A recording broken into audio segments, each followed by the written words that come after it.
All right, Larry, thank you. It is indeed time for a draft champions matchup and what is set to be a great draft champions matchup. In the booth, I'm Brandon Gaudin with Charles Davis, and these guys should have a huge impact on the out.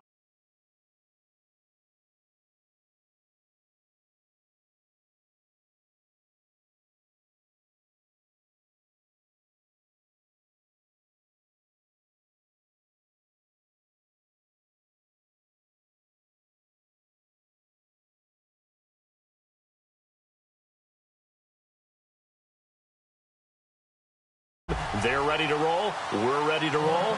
Let's roll. This fielded a few yards into the end zone.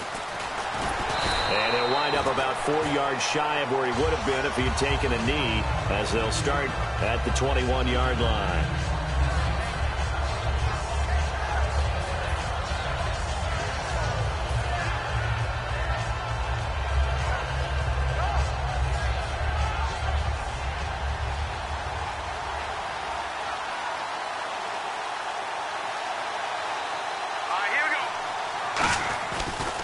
They'll run it for the first time with Williams. A gain of 3, second down. Not a big run on the first play of the drive, but that doesn't necessarily mean it was a bad play. Sometimes you're just trying to settle in, get your guys a little bit of contact, and get things moving.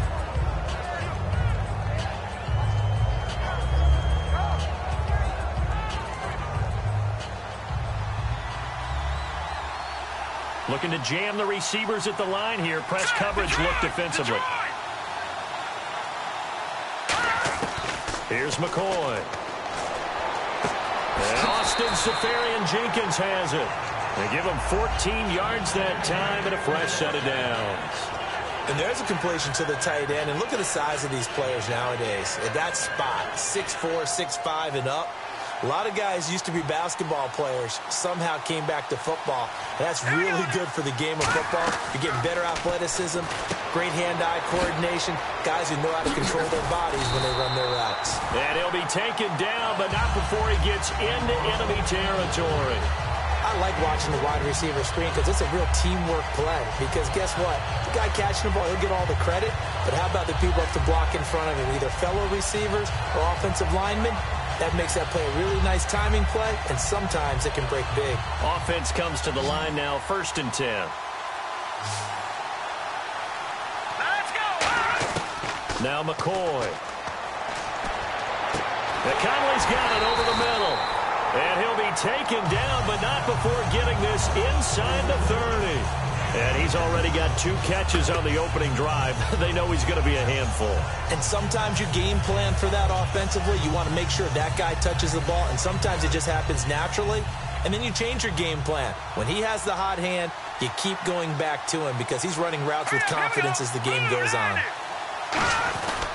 Now a first down carry. It's Williams.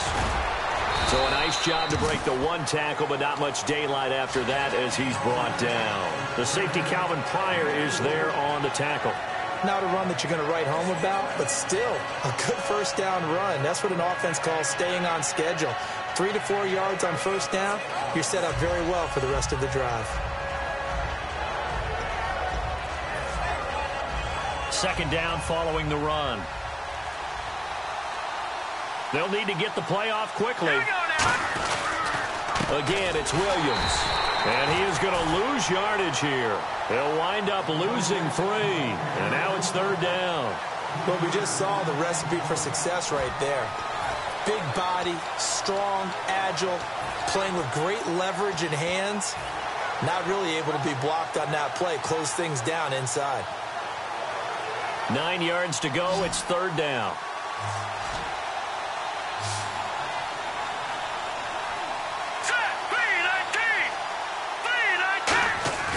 Off the play fake, he'll look to throw. Oh, the ball comes out on the hit, but they'll say it's incomplete. Chris Conley, the intended receiver. And 4th down coming up.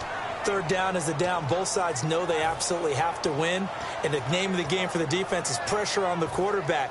But pressure on the quarterback with contact, that's how you end up winning it. And it appears they'll go for it here on 4th down. A big call on the game's opening drive. They're going to look to throw. And Stills over the middle. That one good for 10 yards. And on 4th down, they're able to convert and move the sticks. Well, the field goal attempt was well in hand. They had that, but they decided to go for it anyway. Extreme confidence, it looks like. Yeah, but I bet the defense is going to remember this one, right? They kind of rubbed their nose in it. They go back to the ground with Williams. And effective running here. He'll take it down inside the 10. 8 yards on the pickup, and now they'll have some options on 2nd and short. This drive is turning into an extended one, and the guy carrying the ball, he's becoming more like a body blows guy. Every carry is putting some damage on the defense. So after a while, I'm not too sure how many guys are going to want to run up and tackle him. Now this will be the 9th play on this drive. The play clock's running down. On 2nd down, Williams. And he is going to lose yardage here. He lost 4 there, and it's 3rd down. There's so many things that go into playing the position of linebacker. Some of them are actually subtle. Doing the drill work that you do all the time in practice and carrying it over to the game. Get rid of blockers and get to the ball carrier and knock him down for a loss. Back live now to begin the 2nd quarter with Charles Davis, Brandon Gaudin. It's the Rams with a football to get us going. They're on the march, but facing a 3rd down here. And a really long drive here, and it goes on and on. Here we go now. 3-19. On 3rd down, he'll drop to throw. And he takes a shot on the release as this will be incomplete. Putting pressure on the guy throwing the football is always good, but when you can couple that with contact on him that leads to an incompletion as we just saw there, that's winning football. And look at this. They're keeping the punter on the sideline.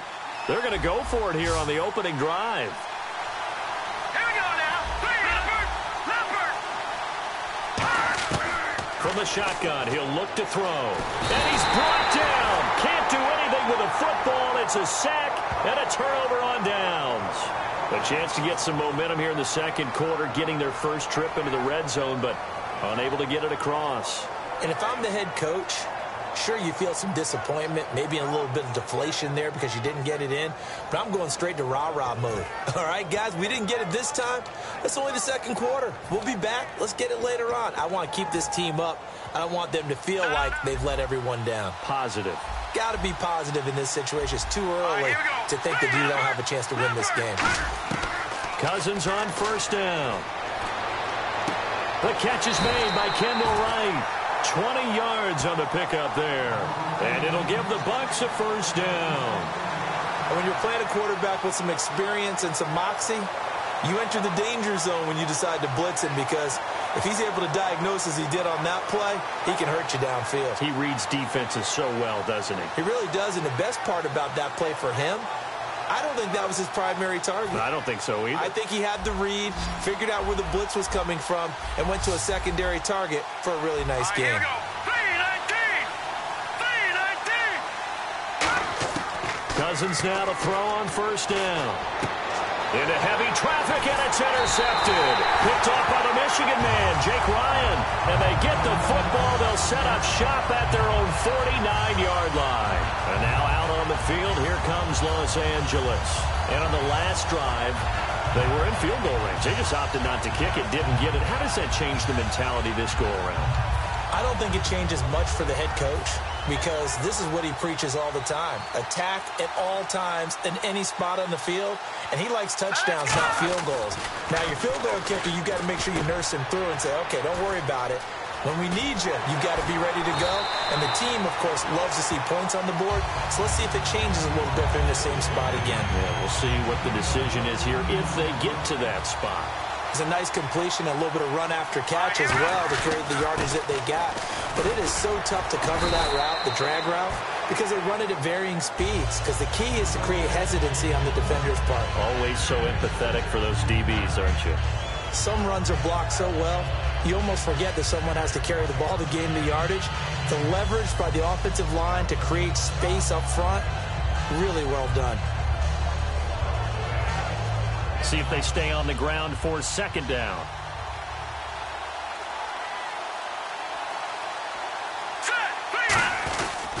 They run it again with Williams. And he is going to lose yardage here. So he loses 3 yards there. Now 3rd down. There's another example of why they haven't scored any points so far. I think it's time to abandon the run game, spread things out, and go to the air. It certainly can't be any worse than what they've done so far. So 3rd down now. They need the 27-yard line for a first. Play clock winding down. And now the Bucks deciding to take a timeout defensively. They'll have 2 remaining as we step aside here in this 2nd quarter.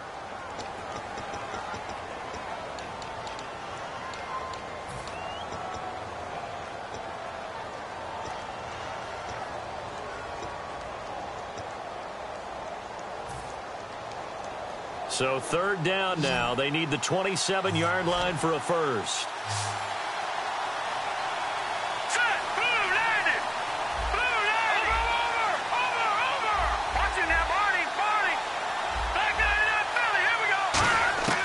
Here's McCoy. It's caught. Jones. Now Jones is hit. He lost the football. And a big turnover there as his guys will get the football back. And now the Buccaneers offense gets set to head back onto the field. And following the interception, just any interception, are you a little bit more cautious when you start that next drive, or no, you just throw that out the window? I think you are. I don't think that there's any way you can run back out there and go, totally didn't affect me. Let's just go ahead and be loose with the football again. You're going to take care of it, but you have to be careful about being too cautious because now you can't run any offense at all. Still want to attack. We'll see how they attack him here. Now a first carry here for Shane Vereen. And he'll lose yardage on this one back to the 13. 2 minutes remain in a scoreless first half. More from Minneapolis after this.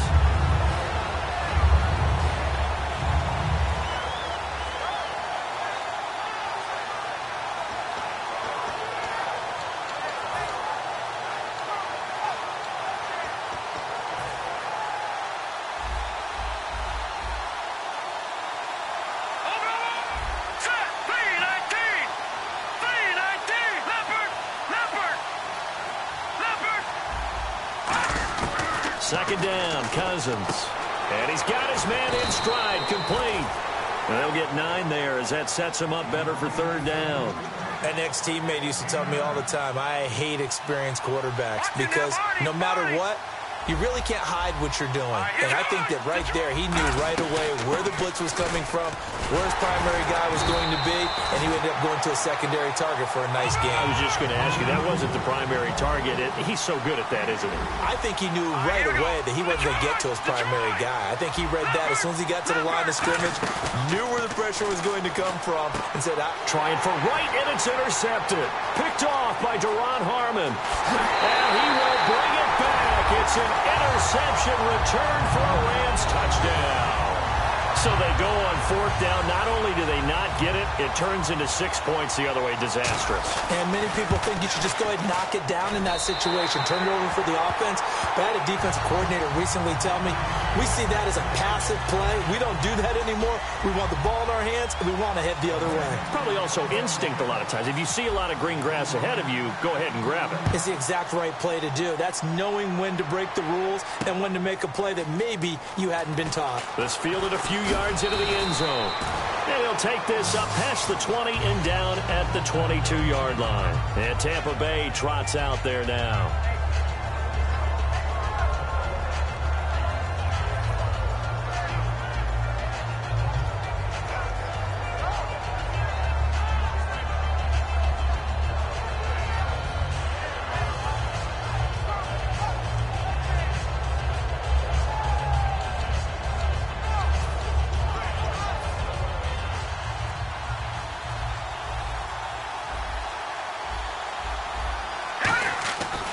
Cousins now after the fumble recovery. And for the 3rd time here in this half, it's intercepted. Picked off by Duron Harmon. And they will finally get him, but not until he's all the way down inside the 15-yard line. And the Rams now coming out on the field. And last drive, obviously not what you're looking for. You've got the lead. You've got to protect the football. So in other words, someone got lucky because they've been moving the ball really well and wearing them down. In this case, though, giving up the football, Doesn't make them very happy. They can't wait to get back out there and atone for it. Yeah, try to atone for it here on this drive. Shift together here from the D-line. They just do get the play off as he'll look to throw. Now that'll be tipped in it. And he's into the clear. Picked off by the safety, Calvin Pryor. The 20, 10, and it's a pick six. He brings it back to the house for a Buccaneer TD. Ah, yes, the old tip drill works to perfection there. Ah, you're bringing back great memories. Used to love that drill. And a lot of times in practice, you work on it, not just one tip, but multiple tips, just in case the ball stays in the air for a while. Have an awareness and the ability to go up and grab it, and then you want to get some blocking support and end up in the opposite end zone. In that tip drill, what do you yell? For us, it was Oski. Okay, Oski different was an things for interception. different teams. Different teams have different ways of doing it. I've heard bingo, jackpot. The worst I ever heard, though, was Frankenstein. You don't want it to be a three-syllable word. Yeah. You want to get it right down and go. Oski is really the preferred word. Oski. And he'll wind up getting an extra couple yards here for his trouble as he'll bring this one out to the 27. And now out on the field, here comes Los Angeles. And following the pick six, and they have decent field position in throwing that pick six. We'll see how they attack this drive. And I think all you say to your guy is, listen, let's just take care of the football a little bit better. Make some better decisions on this drive, and they'll probably help him a little bit with maybe some really high percentage throws early. And now with the play clock about to run out, Mike Mularkey's going to use a timeout. It's just their first, so they'll have 2 remaining here before we get to halftime.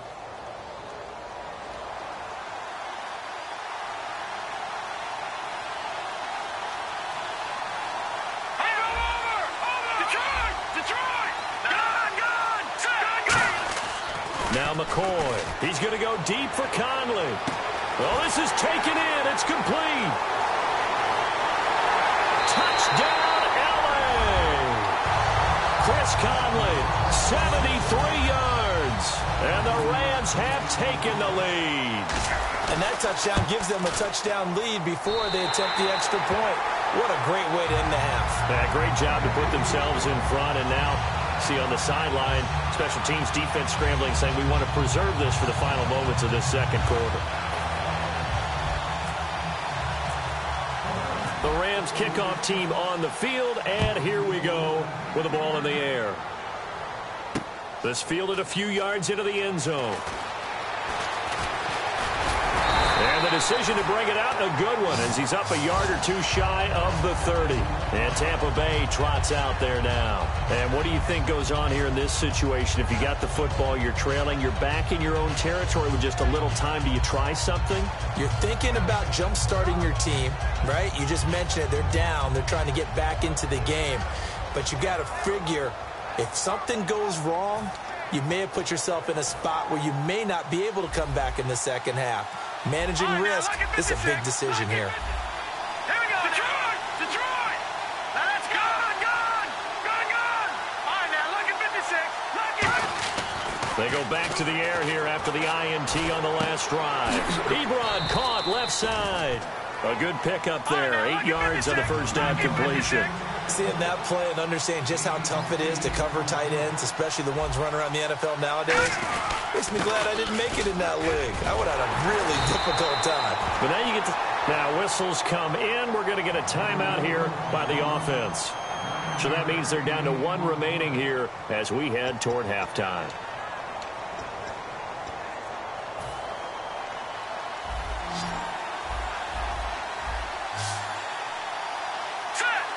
Slot man moves right. All right, now look at 56. No. Check. Over. Detroit. Cousins on first down. Flushed out right. To the right side to Eric Ebron. A good pickup there. 8 yards on the first down completion. Now hold everything here. We're going to get a timeout by the offense. And with halftime on the horizon, they'll be out of timeouts from here forward. Let's go. Philly, here we go. No. Check. Patriot. Over. Cousins now on second down. Wright's got it. And he gets this one all the way down inside the 20-yard line. So we have reached halftime with a touchdown. That's the difference on the scoreboard. As we'll send you down to Orlando as we check in with Larry Ridley and our EA Sports Halftime Report. Larry?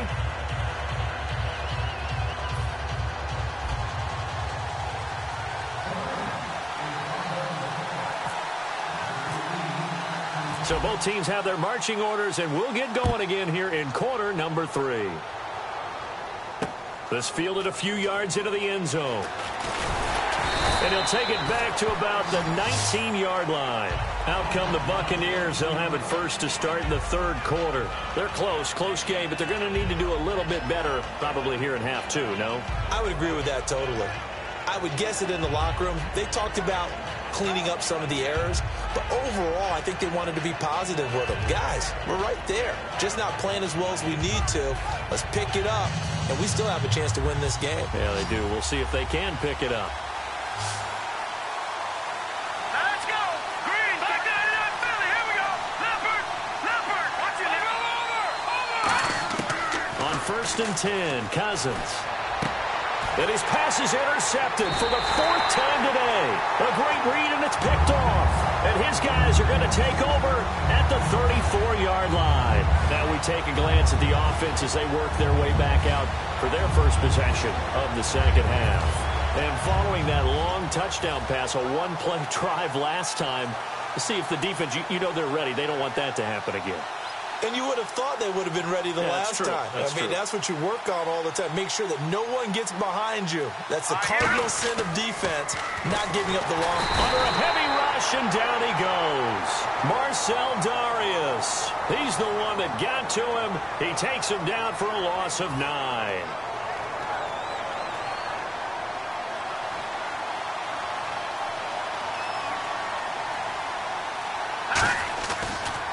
On the ground, this is Williams. And able to push his way forward here for a good little gain. A pickup of 7 there, but they'll still have 12 yards to go on 3rd down. And once again, leverage wins. The offensive line, lower than the defensive front. They moved them and found some good space for the guy carrying the ball. And this offensive unit, they have to face a 3rd down and 12 now. Time running out here on the play clock. On a delay of game there, they could not get the play off in time. Frustrating for the head coach, frustrating for the offense. Sometimes you have to get the play call in a little bit quicker.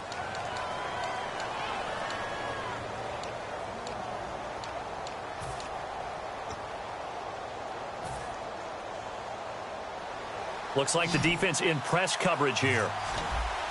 And the Bucs with an extra defender in the secondary now on 3rd down. They'll need to get the play off quickly. Here's McCoy. Into a double team, and it's intercepted. Picked off by Levante David. And he's able to get it back to the 33-yard line. And Tampa Bay trots out there now. And last time, 1-play interception. So this offense, they should be fresh. That's a good way of putting it. And I can't wait to see what they decide to do with play calling. Because a 1-play drive where you throw an interception, a lot of people think the very next time out, run the football, don't give them a chance. Maybe play action? I think maybe you go play action, show your quarterback, you get a little confidence in him, and let him fling another one. Gabriel, the man in motion. Following the interception, Cousins. And he'll toss this one incomplete. Seeing no options, he throws it away. They got pressure there and only rushing 3. And there's a defensive coordinator right now who is celebrating not just getting home with 3 there, but realizing if that's the type of pressure he can get in the entire game, then his pass defense is going to be excellent. You're dropping 8. Where are you going to go with the football? Patriot! Hurry up, over! Gabriel, the man in motion. Here's Cousins. And incomplete there. A nice hit. Jars the ball free and brings up 3rd down. It looked like they had something there, but I think that he was thinking about running with the football before he actually hauled it in, and that led to a big drop. 3rd down here for the offense after the incomplete pass. All right, here we go.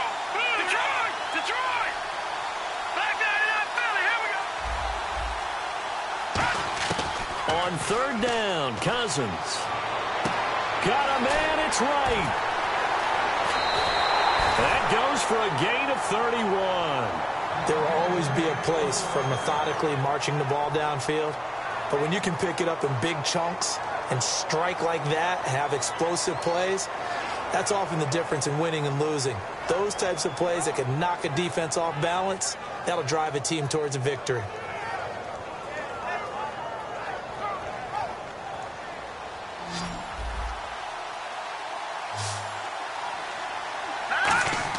Cousins now to throw on first down. Hits his target. It's Taylor Gabriel. And he is out of bounds, but not before taking this down to the 8. He got 29 yards that time. Quarterbacks love slant routes because the receivers are breaking right into their line of vision, and receivers love them as well because they're getting the ball on the move and able to catch it and try and get upfield and gain additional yardage. Red zone opportunity. Let's go. Green, back to that Philly. Here we go. Over. Cousins again. He couldn't quite hold it. Got hit. Ball pops out. Incomplete. So many offenses want to include their running backs into their passing offense and be able to swing the ball out or check it down to them. But sometimes those guys are just not as comfortable catching the ball as they are running it. Second down here after the incomplete pass.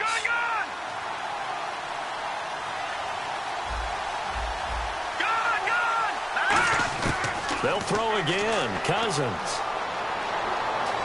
Dancing to his left. And he'll avoid the tackle there with a slide. Call it a gain of 5. And that'll make it 3rd and goal. Now, how about that play? He took a possible negative and turned it into positive yardage and slid down to avoid taking a big shot. Excellent job getting down and avoiding the big hit.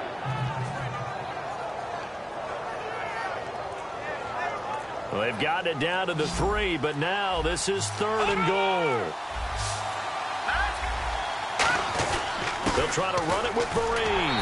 And he'll take it into the end zone. Touchdown, Tampa Bay.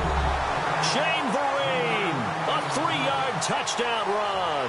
And the Buccaneers are an extra point away.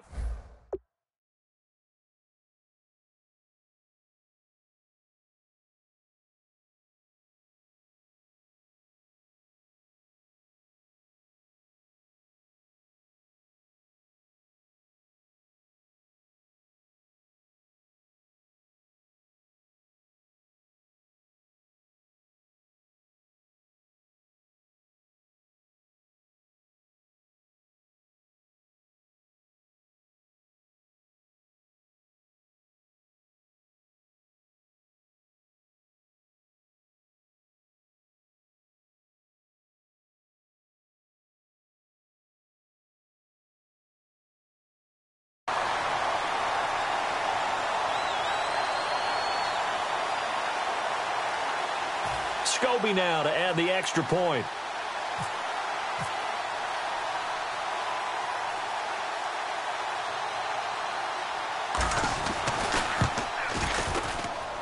And we've got a good one brewing. We're all knotted up at 14.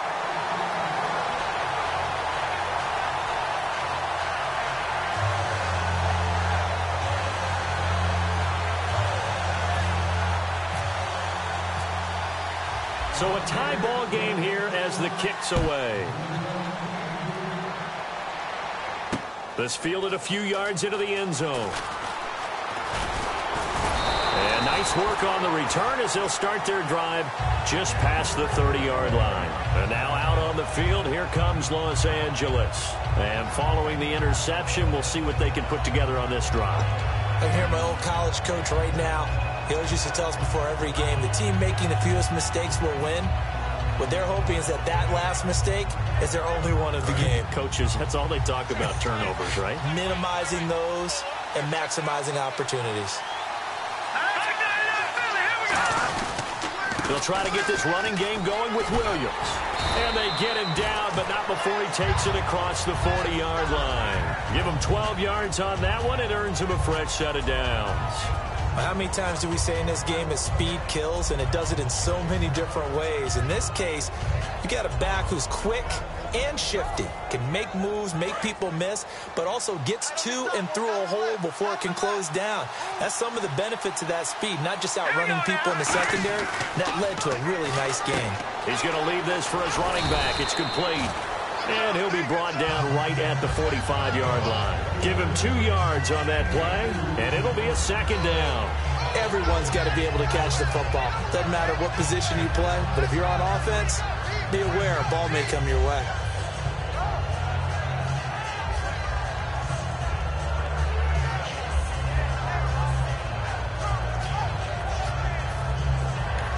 And with the play clock winding down, we're going to get a timeout. It's just their first, so 2 remaining as they burn one here in this third quarter. Let's see what the offense comes with here. 2nd and 8.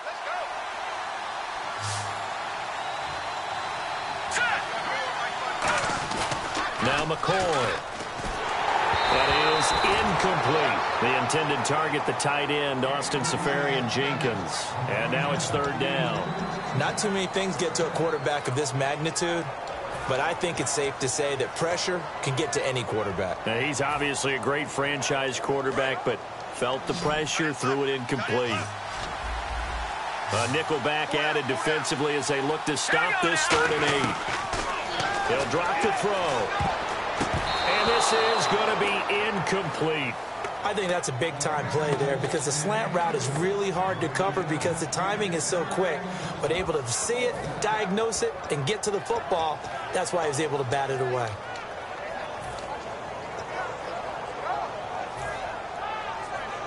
So here we go. The offense is going to stay out there. They're going for it on 4th and 8. Here we go. They'll try and throw for it here. And Jones has it over the middle. And he's got the first down before being taken down at the 46. So here we go, 1st and 10 now. Here we go. They go play action here on 1st down. And Conley's got it over the middle. A good gain of 14 there, and it moves the chains. I know many people like to throw to the tight end, maybe in a little flexed out position because he creates mismatches with his size. The slot receivers do the same thing with their quickness, their speed, and their route running savvy.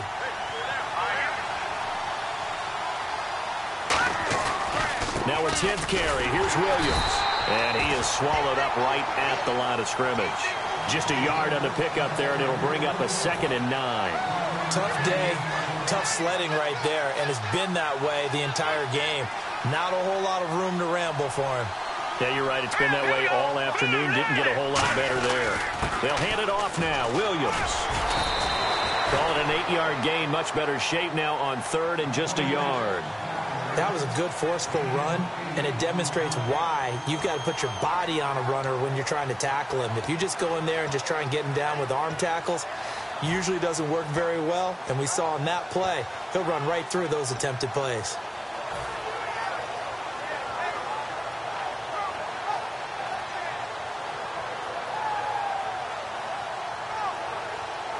This will be play number 8 here on the drive. It's 3rd and a yard. And the play clock's running down. They'll try and run for it. Here's Williams. And he will have the first down across the 20 to the 19-yard line. 3 yards there, good enough to keep the drive moving. 3rd and 1, partner. No need to be fancy there. Just use some force and move forward and pick up the first down. Here we go now. Now a handoff. Here's Williams. And he's going to be met at the line of scrimmage and taken down. That's going to go as a loss of a yard, and it'll be 2nd down. Time for a break. We'll come back and see how it all shakes out after this. Long drive. The defense just cannot seem to catch a break and get off the field. Here we go now. Here's McCoy. And hauled in by Pitta. And he's brought down just outside of the 10 at the 11. And they'll get 9 there as that sets him up better for 3rd down. Partner, it's a lot of fun watching the NFL now, isn't it? Because when the big fella runs routes, it used to be when we were kids, he'd run about 3 different routes, and that was it. Now he can run anything and catch the ball, as we just saw there. And they'll let their fullback try and push the pile. And he gets the first down yardage he needs before he's brought down at the 6. Football's such a game of tendencies, down and distance, and on 3rd and inches, 3rd and 1, you think, yeah, the fullback's probably going to get the ball, but when you get to 3rd and 2, most of the time that's either the running back or a pass play. So that's a nice tendency breaker by the offensive team there.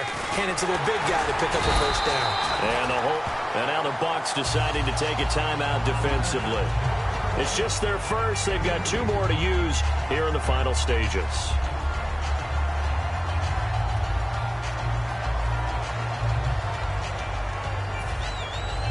This is turning into a bit of a death march here, the 13th play of this drive.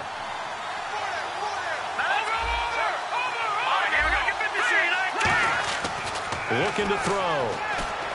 That's caught at the 1. And he'll get into the end zone. Touchdown, Rams. Chris Conley in the final minute. And the Rams have broken our tie as they take the lead. It's up and good, and that'll make the score 21-14.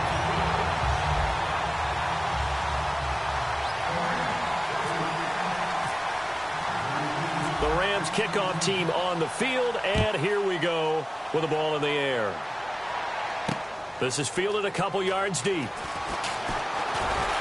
And he'll be brought down at the 23, make it the 24-yard line. And Tampa Bay trots out there now. 1 possession game, time very much a factor. How does the offense handle this situation? Well, in a lot of cases, they should be somewhat relaxed. And I know that's counterintuitive because this is a pressure situation. But this is Friday practice every week of the season. You go over this situation. And, oh, a crusher there as it's intercepted. Picked up.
Thank you, Larry. So the picks are in. We welcome you to this Draft Champions contest.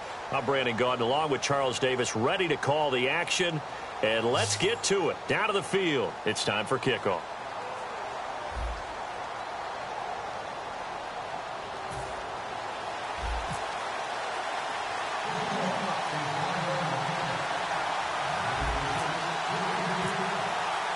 The kickoff unit is out on the field, and they will send this one away. This is fielded at the goal line. And he's up past the 20 to the 22-yard line.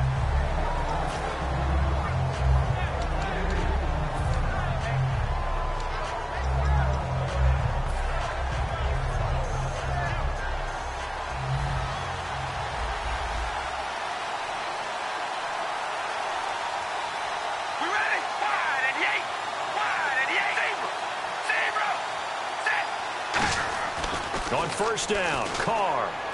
He's going to find his running back. It's complete. He's got a convoy, and he might be gone. A big gain there on the first play of the game. 46 yards. So what's the old expression that quarterbacks like to use when they decide to throw the football? I'm looking for either a touchdown or a check down. And he took the check down on that play, and it worked almost to perfection. Here we go. Hey, now, baby, alert, alert.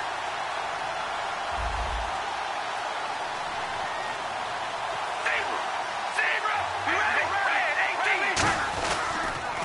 Now the first carry for Bush. He'll get about 6 there as he takes this one down to the 24-yard line. I know the toss play begins with the guy taking the snap and turning around and tossing it to the runner. But where the real intrigue is, can they seal the edge? Whether it's an offensive tackle or a tight end in the direction they want to run the football. If they do that, that's the result that you get, that type of a gain. If they don't, oftentimes it's not a very successful play. And the hit jarred it loose. It's incomplete. Duke Johnson, the one he was looking for. And it's 3rd and short.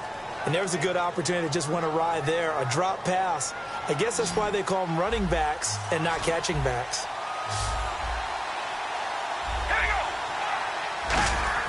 Carr going to try and throw on 3rd down. And he fires one that's intercepted. Picked off by the longtime Raider, Willie Brown. And a terrific return as he'll take it up past the 35. Now, they thought they were going to break the tie. The defense had other plans. They were already in field goal range. But, boom, an interception. I don't know if this was a case of being a little bit too greedy with the opportunity to put points on the board. But give credit to the guys on the defensive side. Hung in there, battled, and made a key play.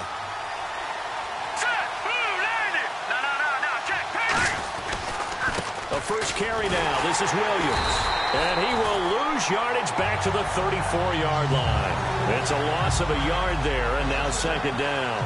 And the offense there, the O-line, everybody really on offense, they were just manhandled at the point of attack. Yeah, you could pretty much call them all out, couldn't you?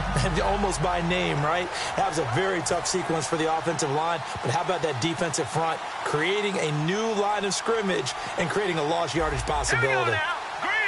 Possible run anticipation here as the D-line sandwiches together. Left side complete, Safarian Jenkins. The reception good for 7. It's 3rd down. When you execute a drag or a crossing route really well and give them a chance to let it develop a little bit, you can gain some significant yardage hitting your tight end on that one. Short of the sticks after that completion, and now it's 3rd down for this offense.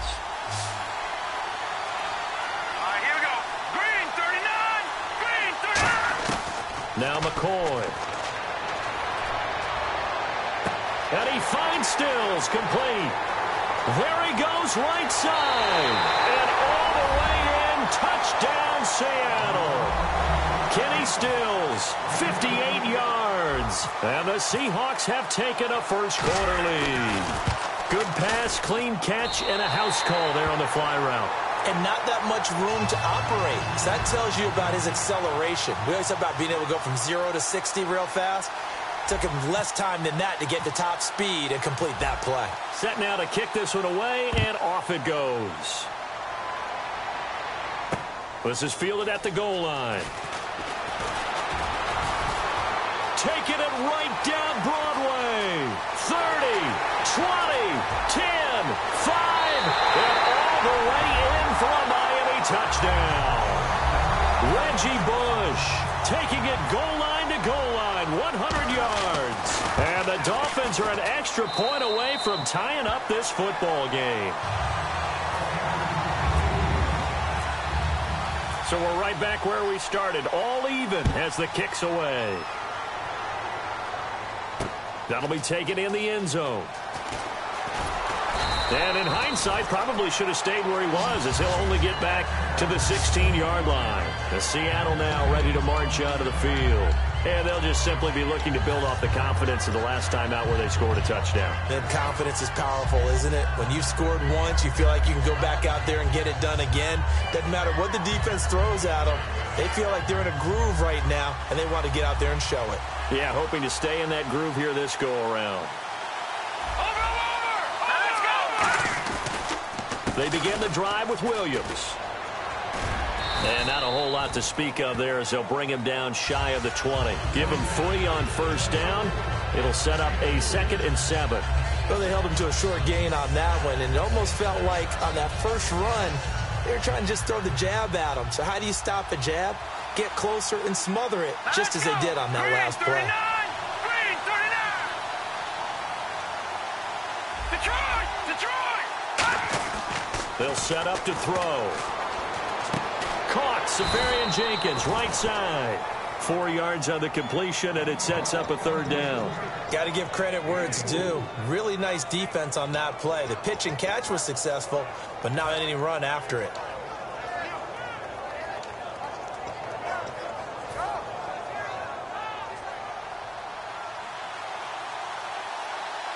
Dolphins bring on an extra defensive back on 3rd down. Play clock winding down. And on the outside, they're playing press coverage. On 3rd down, here's Williams.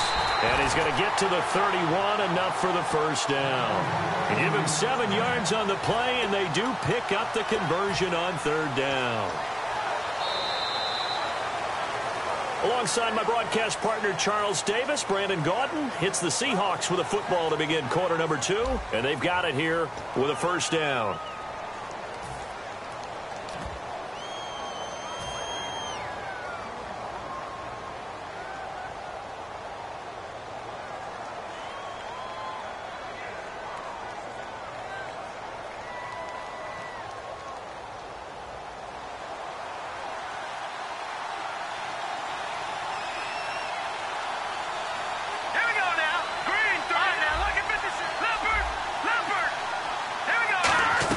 They stick to the ground game on 1st down. It's Williams. Officially no gain on the play, and it's 2nd down. 3-4 defense, usually here you'll see the linebackers come up and make those plays, but the nose tackle also vital. That was so vital because what you just pointed out, normally he eats up blockers that allows the linebackers to get to the ball carrier. In this case, he did his job and then some, and there was no gain at all for the runner. Time running out here on the play clock. Now he'll look to throw here on 2nd and 10. And incomplete there. A nice hit. Jars the ball free and brings up 3rd down. And he's certainly not a guy that drops that football very often. Indeed, because that's a bit of a surprise. I know he's in the middle of some traffic and people, bodies all around him, but he usually has the focus to haul that one in.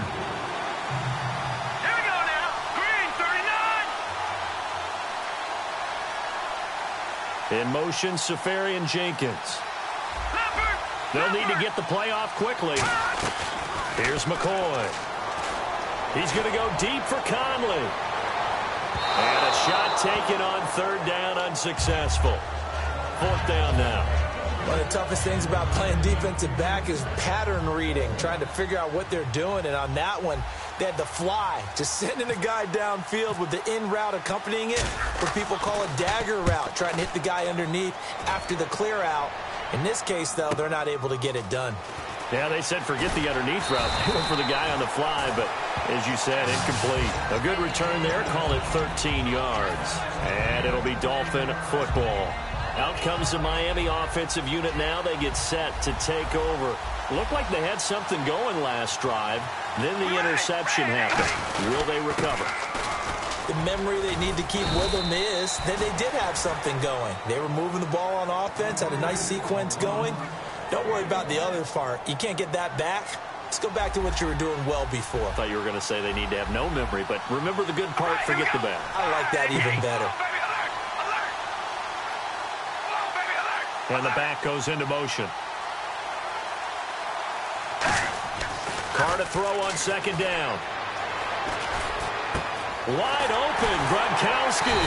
And he's finally taken down, but not before getting across midfield and across the 45-yard line. If post pattern is often equated as a change-up route, how about when you throw it to your big guy down the center of the field? Covered or not, you have great confidence he's going to come down with the football. And when he does, as we just saw, long gains often result. Throwing on 1st down is Carr. He's going to air one out. And it pops free. The collision there jarred the ball loose and brings up second down. Well, they went for the big play there, but that drop could really hurt their momentum. The game clock sitting at 2:02, so they'll get one play before the 2-minute warning. They give to Bush going right, and this one goes nowhere. Losing yardage on the play back at the 46.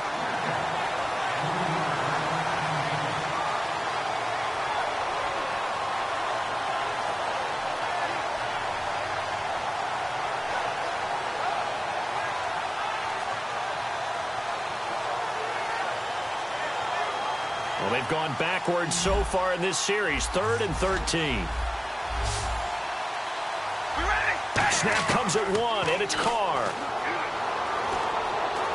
He rifles one that's intercepted. Picked off by the Michigan man, Jake Ryan.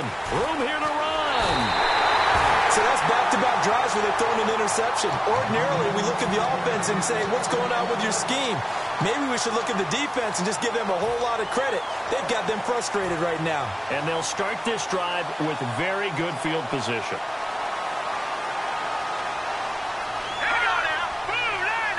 And the D-line pinching together must be expecting the run. Now a play fake here on first down. McConnelly's got it over the middle. And he gets this one all the way down inside the 15, just shy of the 10. In recent years, the slot receivers really gained stature in the NFL because they can do so many things. Yes, they can line up wide like your normal wide receiver, but to have that kind of courage and toughness to run routes in the middle of the field and become dependable targets for their quarterbacks and move the sticks, those guys are worth their weight in gold. That's going to go as a loss of 2, and it'll be second down. Now the Dolphins are going to halt the action here. It's a timeout. It's just their first, so they'll have 2 remaining here before we get to halftime.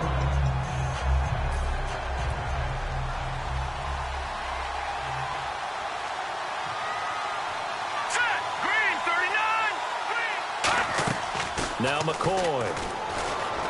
Looking for someone, and he's going to go down. He's sacked back at the 24. Now the Dolphins are going to take another timeout here. So that means they're down to 1 remaining here as we head toward halftime.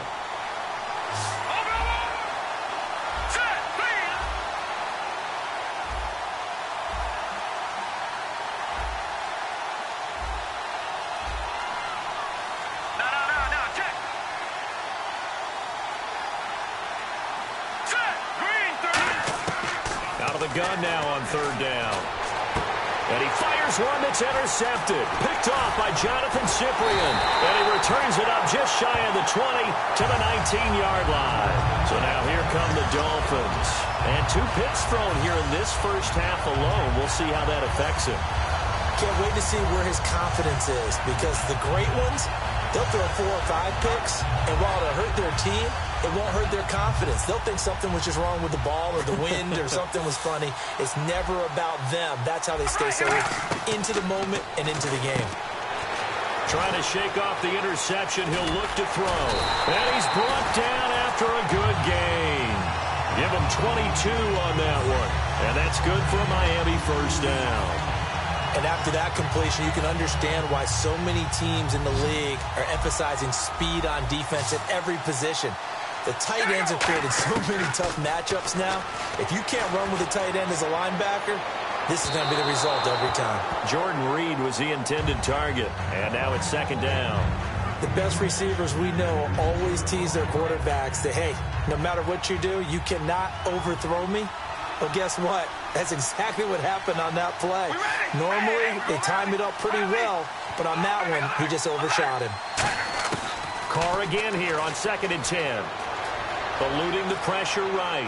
Goes right side, complete to Grunt. Fights off another. I think the second tackler would have learned from the first. Now whistles come in. We're going to get a timeout here by the offense. And with halftime on the horizon, they'll be out of timeouts from here forward.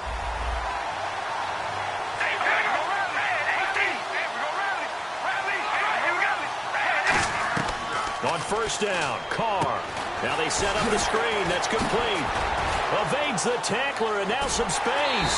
And he is out of bounds, but not before taking this down to the 8. 23 yards on the play. And that was a beautifully executed screen pass. They let the rushers get upfield and get the escorts in front, meaning the offensive linemen, other blockers out in front, completed the pass beautifully. So now you've got all that open space with big guys leading the way. Flush to his right. And he'll just throw this one over in the way of the security crew. Incomplete here. I hope I don't sound too rah-rah on that one, but that's the exact right throw. Either your receiver gets it or no one gets it. Give him a lot of credit for being really precise with it. Got rid of it. No one got it. And the 12-year veteran knocks it right through. So we've hit halftime. Just a field goal separating these two teams at the break. As we'll send you down to Orlando, where Larry Ridley has our EA Sports halftime report. Larry, both teams appear ready for the fight ahead, and we resume action here in quarter number 3. That'll be taken in the end zone. And he's able to get it across the 20, but not by much, as he's marked down at the 21-yard line. The Seattle now ready to march onto the field. They're down here, but very much in this game. What's the tonality of a coach's talk when a game is within striking distance like this at intermission? Typically, what they're doing is emphasizing the things that went well in the first half and wanting more of that. Sure, you've got to go over some of the errors and clean up some things because there's a reason you're down. But overall, I think they want to stay positive, stay up with this team. We're just starting the second half, and we've got the football. Let's go ahead and punch it in, and then we'll take it from there. See how that recipe works.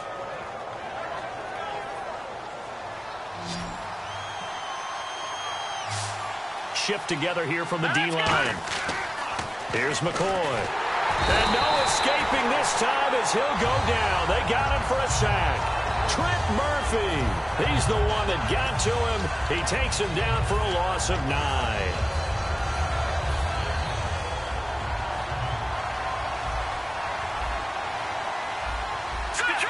Detroit! So the D-line's going to spread out. From the shotgun, he'll look to throw. He's going to loft one deep left side here. That's caught inside the 20. And all the way in, touchdown Seattle. Marvin Jones, 76 yards. And the Seahawks are going to retake the lead. And correct me if I'm wrong, that was just a simple fly route, wasn't it? No, there's nothing to correct at all. You've got it down pat. And I just remember as a player, when I'd be in practice sessions and I'd hear 9 from the receivers, that meant fly route, go, look out. That was the 9, and he just kept going all the way into the end zone for the touchdown. To return it, here's Reggie Bush.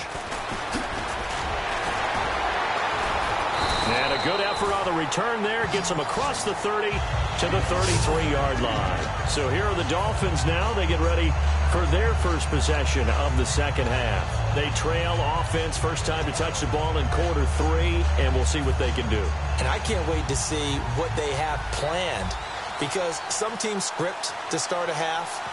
Other teams just go, okay, these are the sequence of plays we want to run. These things worked well for us. And sometimes they throw in that big chunk play right away. Shocker. Try and get after them early and try and create a big play to give themselves some momentum. See what they have up their sleeve.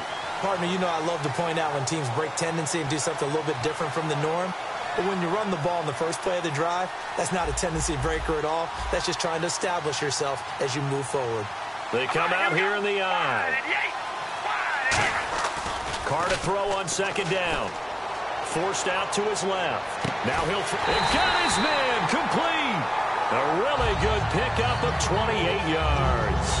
And at this stage, down in the second half, looks like they just wanted to find a way to get it in the hands of their playmaker, and they did. I think you're exactly right. I don't think the coordinator's looking at his play sheet and trying to figure out which play will work well. He's trying to figure out how to get the ball to the playmaker that you just described. Looking down at that sheet, you find people plays, not necessarily X's and O's, and that's exactly what they did there. Nothing on that one. It'll be second down.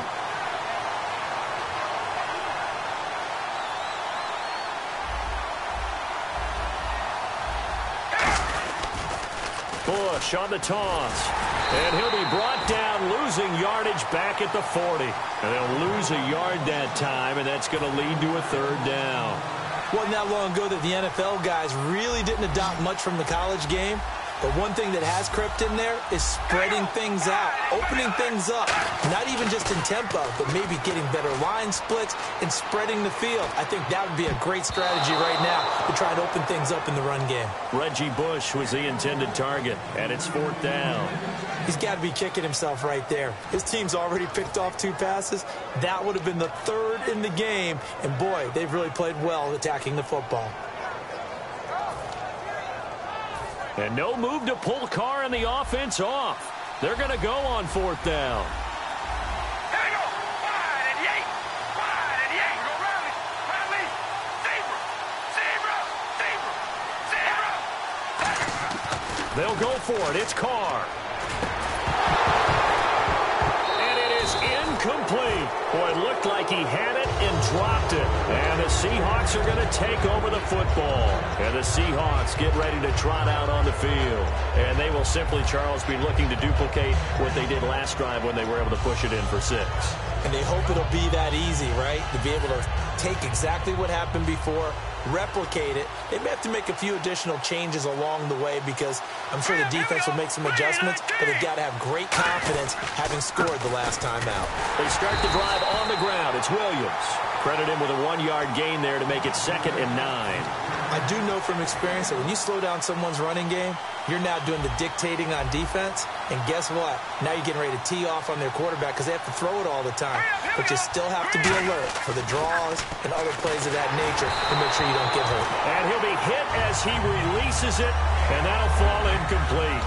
Well, the numbers have been good in the passing game, and certainly a big reason why they have the lead. But now here, 3rd quarter, maybe go to the run game a little more? Yeah, perhaps. I mean, after that incompletion, a little credit to the defense for shutting them down on that play.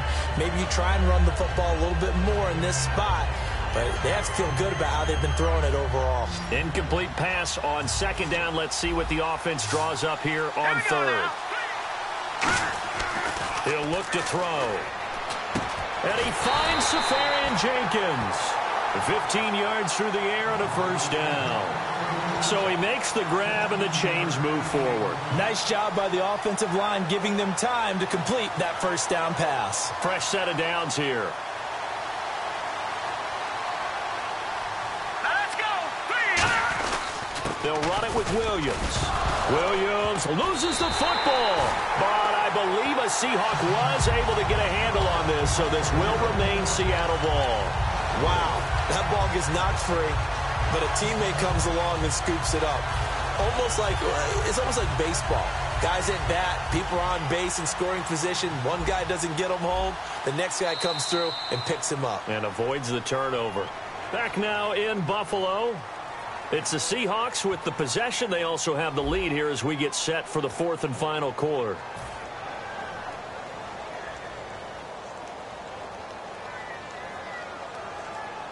So they almost turn it over there. Scary moment. 2nd down here. Good, good. All right, here we go. Green, 39. Now McCoy. Incomplete over the middle. Safarian Jenkins. A very solid gain of 27. A nice job there, Charles. They picked up the blitz, were able to complete the pass.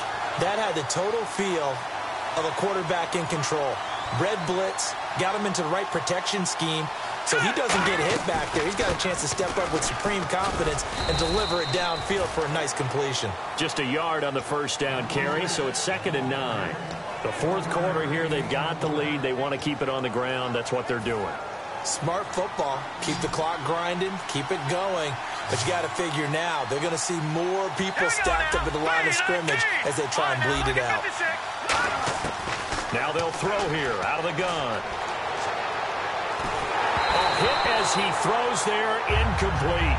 It's a tried and true formula, and I don't think it'll change for as long as we play football. If someone's trying to throw the ball and you can put pressure on them and make it tough, that's only going to help your defense. Yeah, he's since being hurried. He got rid of it before taking the hit, but incomplete. On 3rd down, he'll drop to throw. And that is incomplete. He was trying to get that one to Kenny Stills, and it brings up 4th down. There are a good number of coaches that anytime they call an in route are really worried about the play because there's so much traffic ordinarily that the ball has to get through to get to the receiver. And on that play, it was batted down. And Frank's kick is good. And that moves him up by a touchdown now at 17-10. So, Charles, I think from a defensive perspective, you have to look at that field goal there and consider it a win. You were able to keep them within a touchdown, so no question about it. That was the kind of stand that keeps you in ball games. That's fielded in the end zone. And he'll wind up about 4 yards shy of where he would have been if he had taken a knee, as they'll start at the 21-yard line. And the Dolphins offense now ready to go back out on the field. And on that last drive, went for it on fourth, turned it over. A good job by their defense, though. They held them to 3, but this offense, they've got to be a little bit better, a little bit more careful here. And sometimes when you see these calls on fourth down, when they decide to go for it, it's not necessarily the coach saying, I believe in my offense. Sometimes the coach saying, I believe in my defense. I can afford to go for it here because if we don't get it, I don't think we'll give up more than 3. And that's exactly what happened. You think that factored in? I do. I think that he had that in his mind going into the game, that I'm going to be aggressive on offense because I know I've got a defense that can hold up their end. And he's unable to grab it. Thought he might have had position, couldn't hold on, third down.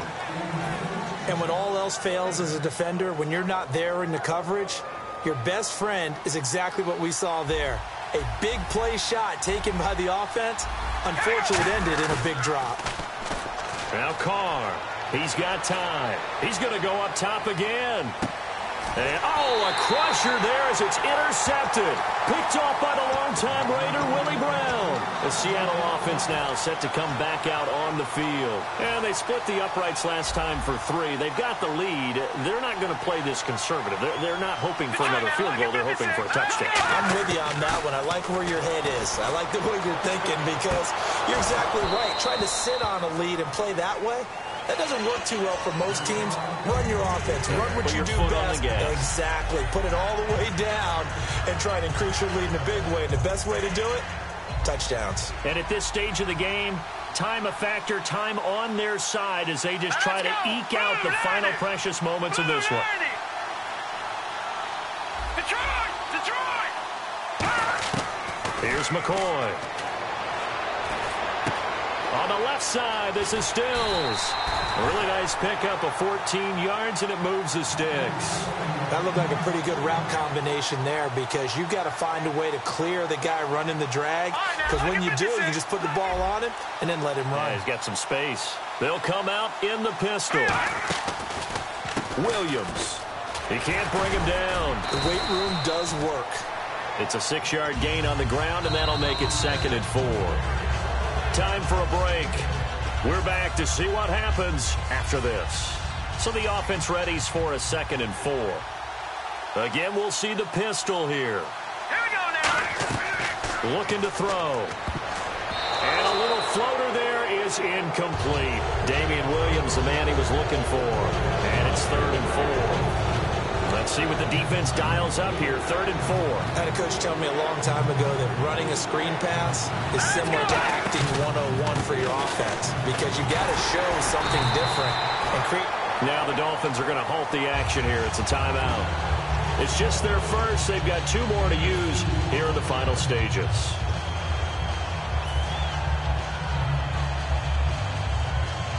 And here's a big one now. Trying to hold this lead. They're going to go for it here on 4th down. Now let's go. Needing the tough yards, they run it with their fullback. He needed 2.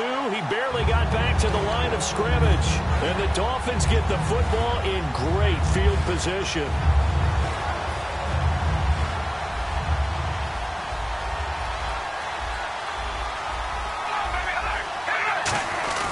Again, this is Bush. And some room to work. Always got a little daylight. And he'll take this into the end zone for a Dolphins touchdown. Reggie Bush, his 2nd touchdown of the afternoon. And the Dolphins are an extra point away from tying up this football game. And no sweat, he puts it through, and we are tied here in the 4th. set to go now with the kickoff. These two teams all even again as we continue in this wild fourth quarter. Now Damian Williams to return it. And not a bad return. Here he gets it out to the 25-yard line. Here come the Seahawks now, set to take over on offense. And last time out, went for it on fourth down, turned it over, gave him great field position, turned into 6 points, so they've got to recover here, Charles. It's amazing what one decision can do in the chain of events, right? The decision to go for it on fourth down. Caused all of that. It caused every bit of it, but it showed confidence. Hey, I've got confidence in you guys. Go pick it up for them. Didn't happen. Also showed confidence in the defense. They didn't pick up their end of the bargain, so now they've got to come back out and start over and rebuild that confidence.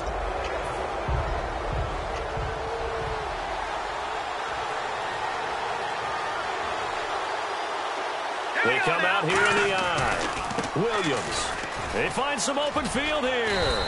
And he'll be tackled at about the 35. It'll be a pickup of 10 yards. And that's going to make it third down and less than a yard.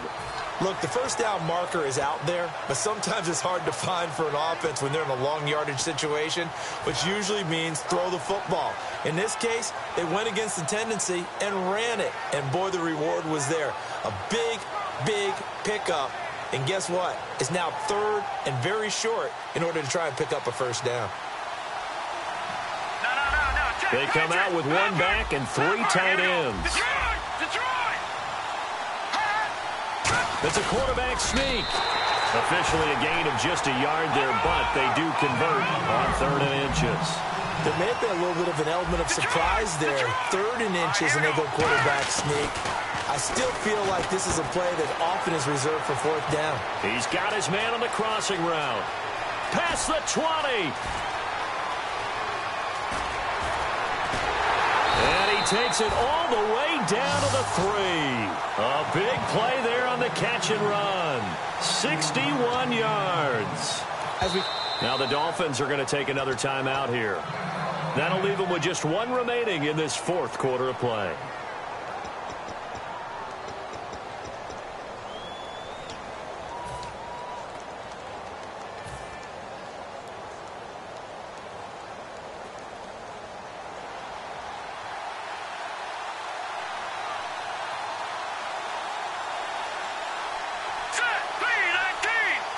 And they will take a knee and set up what would be a potential game-winning field goal try. That's going to go as a loss of a yard, and it'll be second down. So now one of the biggest... Now hang on here. Timeout called by the defense. That'll be their third and final stoppage here as we step aside.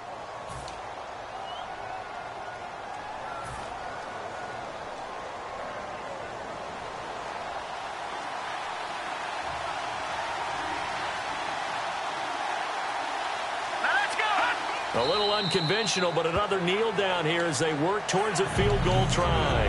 They'll lose a yard, and it brings up third. So now hold everything here. We're going to get a timeout by the offense. And as the two teams talk it over on their respective sidelines, we take a break.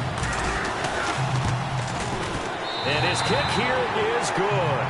And with that, they take the lead here 20-7.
Thank you, Larry. Brandon Gaudin, along with Charles Davis here in the booth. We are set for a spectacular draft champions matchup and some spectacular talent on your screen right now. Let's not waste any more time. Let's get down to the field for kickoff.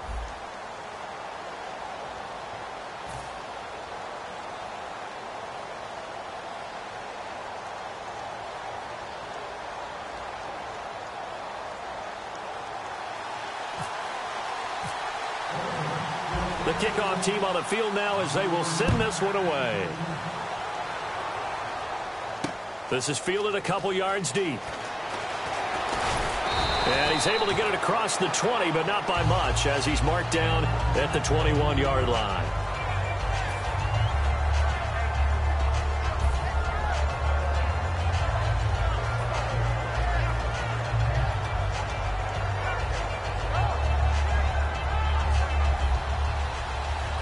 Looking to jam the receivers at the line here. Press coverage look defensively. All right, here we go.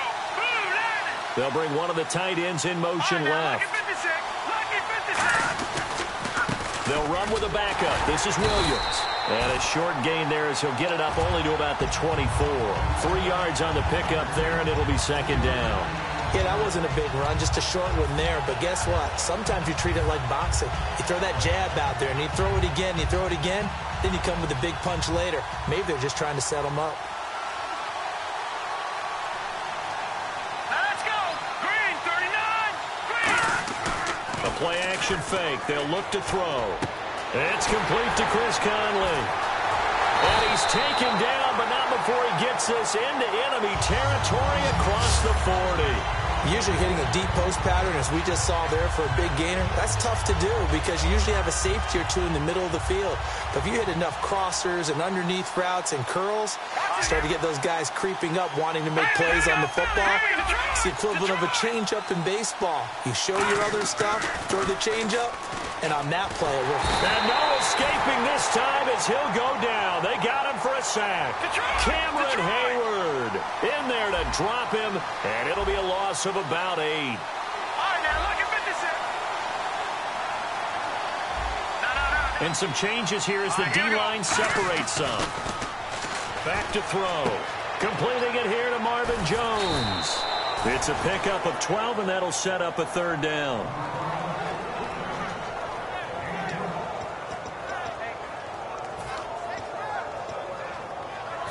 They need to get to the 29 if they want to pick up a first here on third down. All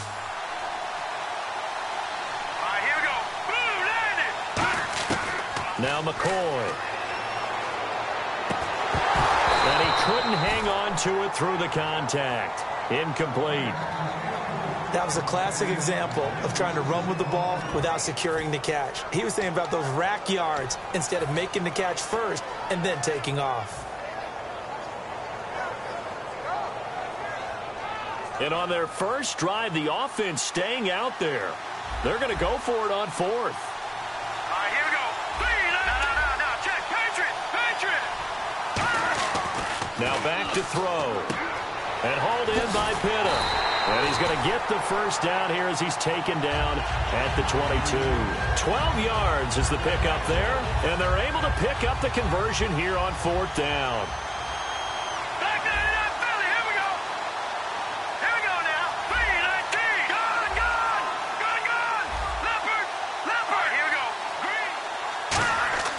They'll look to throw now on first down. Left side complete, Safarian Jenkins. That throw good for 4. It's second down. Well, the strategy was evident there. Get it to your tight end and make it a one-on-one play with a cornerback. Who's usually going to win that one? The tight end, but not there. Not in this situation. How about the corner defeating that logic and making a really nice tackle? They'll run it now out of the gun. And now they're inside the 10 as he's brought down at the 9. It's a 10-yard gain there, and it sets him up now first and goal. And this has been an excellent drive to start the game off. Move the ball downfield well. Now they're set up at first and goal after that last really nice run. Exactly how a coach would draw things up. This is how you want to start a game, and that's all they've preached all week long about how they wanted to come out of the gate. This will be caught just inside the 10. And he's going to take this one in for a Rams touchdown. Williams from 8 yards out. And the Rams take it right down and score on the opening drive. It's up, it's good, and the Rams take a 7-0 lead.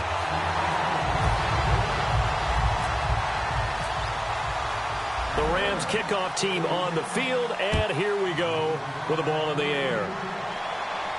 This fielded a few yards into the end zone. And he'll get it up to about the 26-yard line, just across the 25.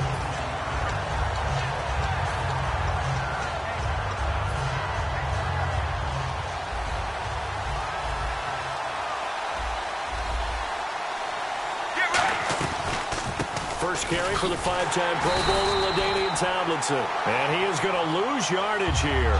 It's a loss of 4 there, bringing up second down. Jalen Smith out of Notre Dame. Partner, that's got to be one of the best stories in the NFL, seeing him out on the field. Yeah, it really is. That injury that he had during the bowl game against Ohio State, boy, that hurt his draft stock. So nice to see him out there. I had him rated as the top player in his class in 2016 before his injury. He ends up going in the second round, and now he's starting to make the plays we expected to see.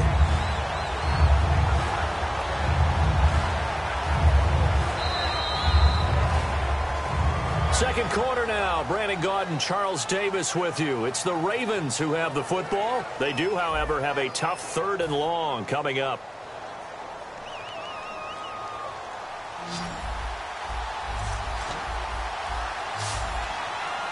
Get ready. Blue 95. Now Palmer on 3rd and long. Into double coverage, and it's intercepted. Picked off by Landon Collins. And they are going to set up shop at the 40-yard line. And now out on the field, here comes Los Angeles. And that last drive, a long drive, but not just that. They had a great air attack going. Do they stick with that? I would think that they would, because if they were confident enough to do it on the last drive, starting backed up in their own territory, why would you change anything? They've got to be confident about what they're presenting and continue to do so. Yeah, because the secondary, they really look clueless.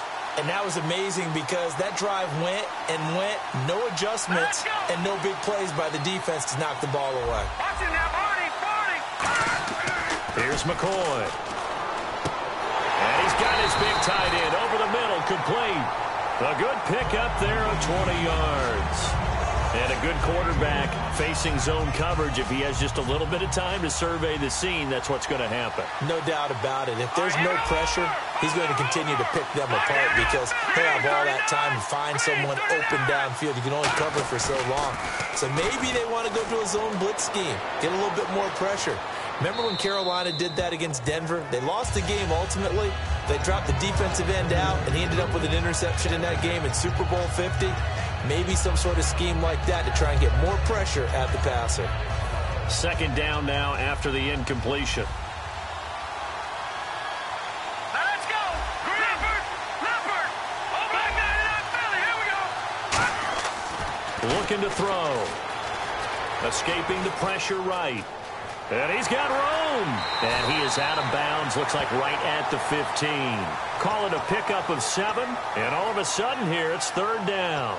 Okay, he's not going to get the first down, but this is still a nice job of buying some time and then running to get to the sideline and get out of bounds and avoid the big hit. Hurry up. Here we go. 3-19. Looks like the defense in press coverage here.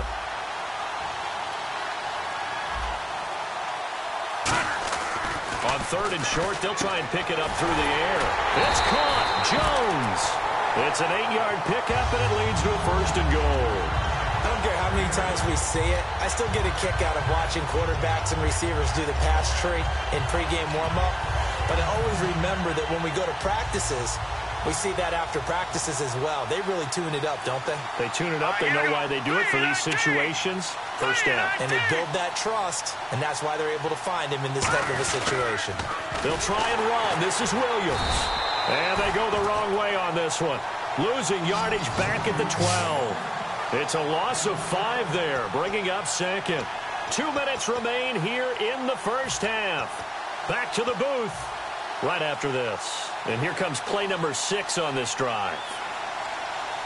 They'll come out in the pistol. In motion, Safarian Jenkins. they'll throw here out of the gun. That is caught. And he'll get into the end zone. Touchdown, Rams. Kenny Stills, an 11-yard touchdown. And the Rams add on to their lead. As a former DB, you might not like to see that, but from a wide receiver's perspective, those are the plays they dream of. Correct on both counts, all right? Because once he took off, I mean, let's face it, that should have been done in Big Sky country. Aren't any speed limits out there? And off he went. Glad I wasn't the one trying to chase him. This is fielded a couple yards deep. And nice work on the return as they'll start their drive just past the 30-yard line. And now Baltimore gets set to take the field.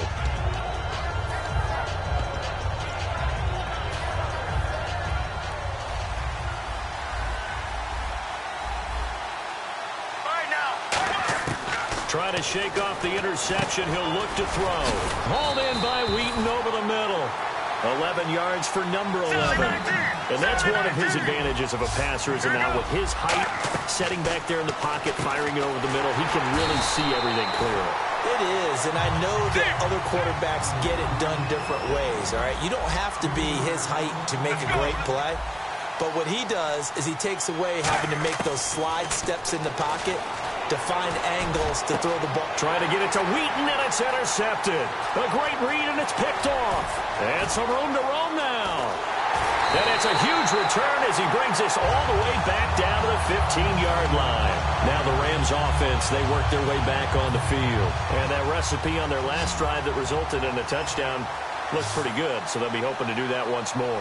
And it takes me back to when we sat with the offensive coordinator and the head coach. They felt pretty good about their game plan and thought there were some holes in the defense, and they exploited them the last time out. Let's see if they can come back and put together a similar drive. And we'll see if they can do just that. Now Williams fighting him off. Just ran right through the trash. It's a gain of about 3, but it's going to leave him with third and still 7 yards to go. Partner, we know today's NFL is really built around the guy throwing the football. But these short runs, they still pay dividends because they can take their toll on a defense and they can add up as the game goes along. They control the clock, they control the ball, and that way you often control the game. This will be caught at about the 5. It's an 8-yard pickup, and it leads to a first and goal. And in a lot of ways, that catch is expected. Red zone presence, and that one was realized there. You've got to find your tight end in that situation. That's going to go as a loss of 4, and it'll be second down. They're going to hurry back to the line now. I think Cameron Hayward's ability to take on blocks, hold the point of attack, and get upfield serves him very... Diving for the end zone, and the ball's knocked out. And it's picked up by the Ravens. When I see a play like that, I come back to risk-reward. I don't know about you, but is it worth it at that point, whatever you're going to pick up, to either take the hit, and in this case, lose the football? So should have gone down. I mean, hindsight's always 20/20, but that's the safe play. You're exactly right. Hindsight's really never wrong, is it? Because you can analyze it, but I think ultimately you got to look at it as a first option, taking care of the ball, getting what you can, and that's it. Don't worry about any more. And the drive will start with a carry by LaDainian Tomlinson. Give him a couple on the carry there. 2nd and 8. And unless this is a quick incompletion, this is likely the last play here of this first half. So we have come to halftime in what's already a 2-touchdown game. Okay, Larry, thank you, and we welcome everyone back for quarter number 3.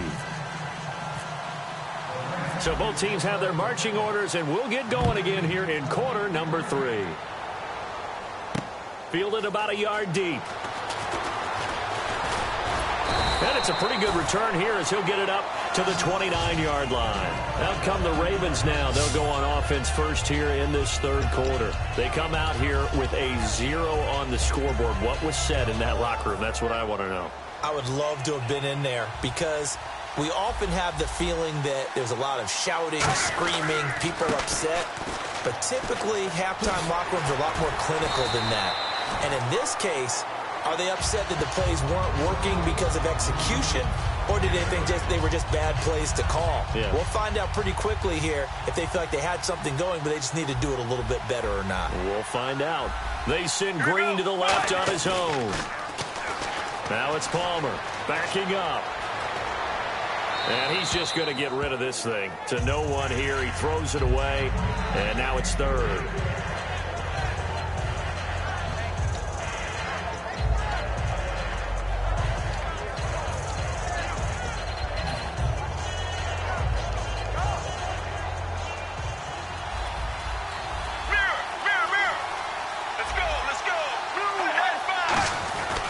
They'll look for the first with Tomlinson.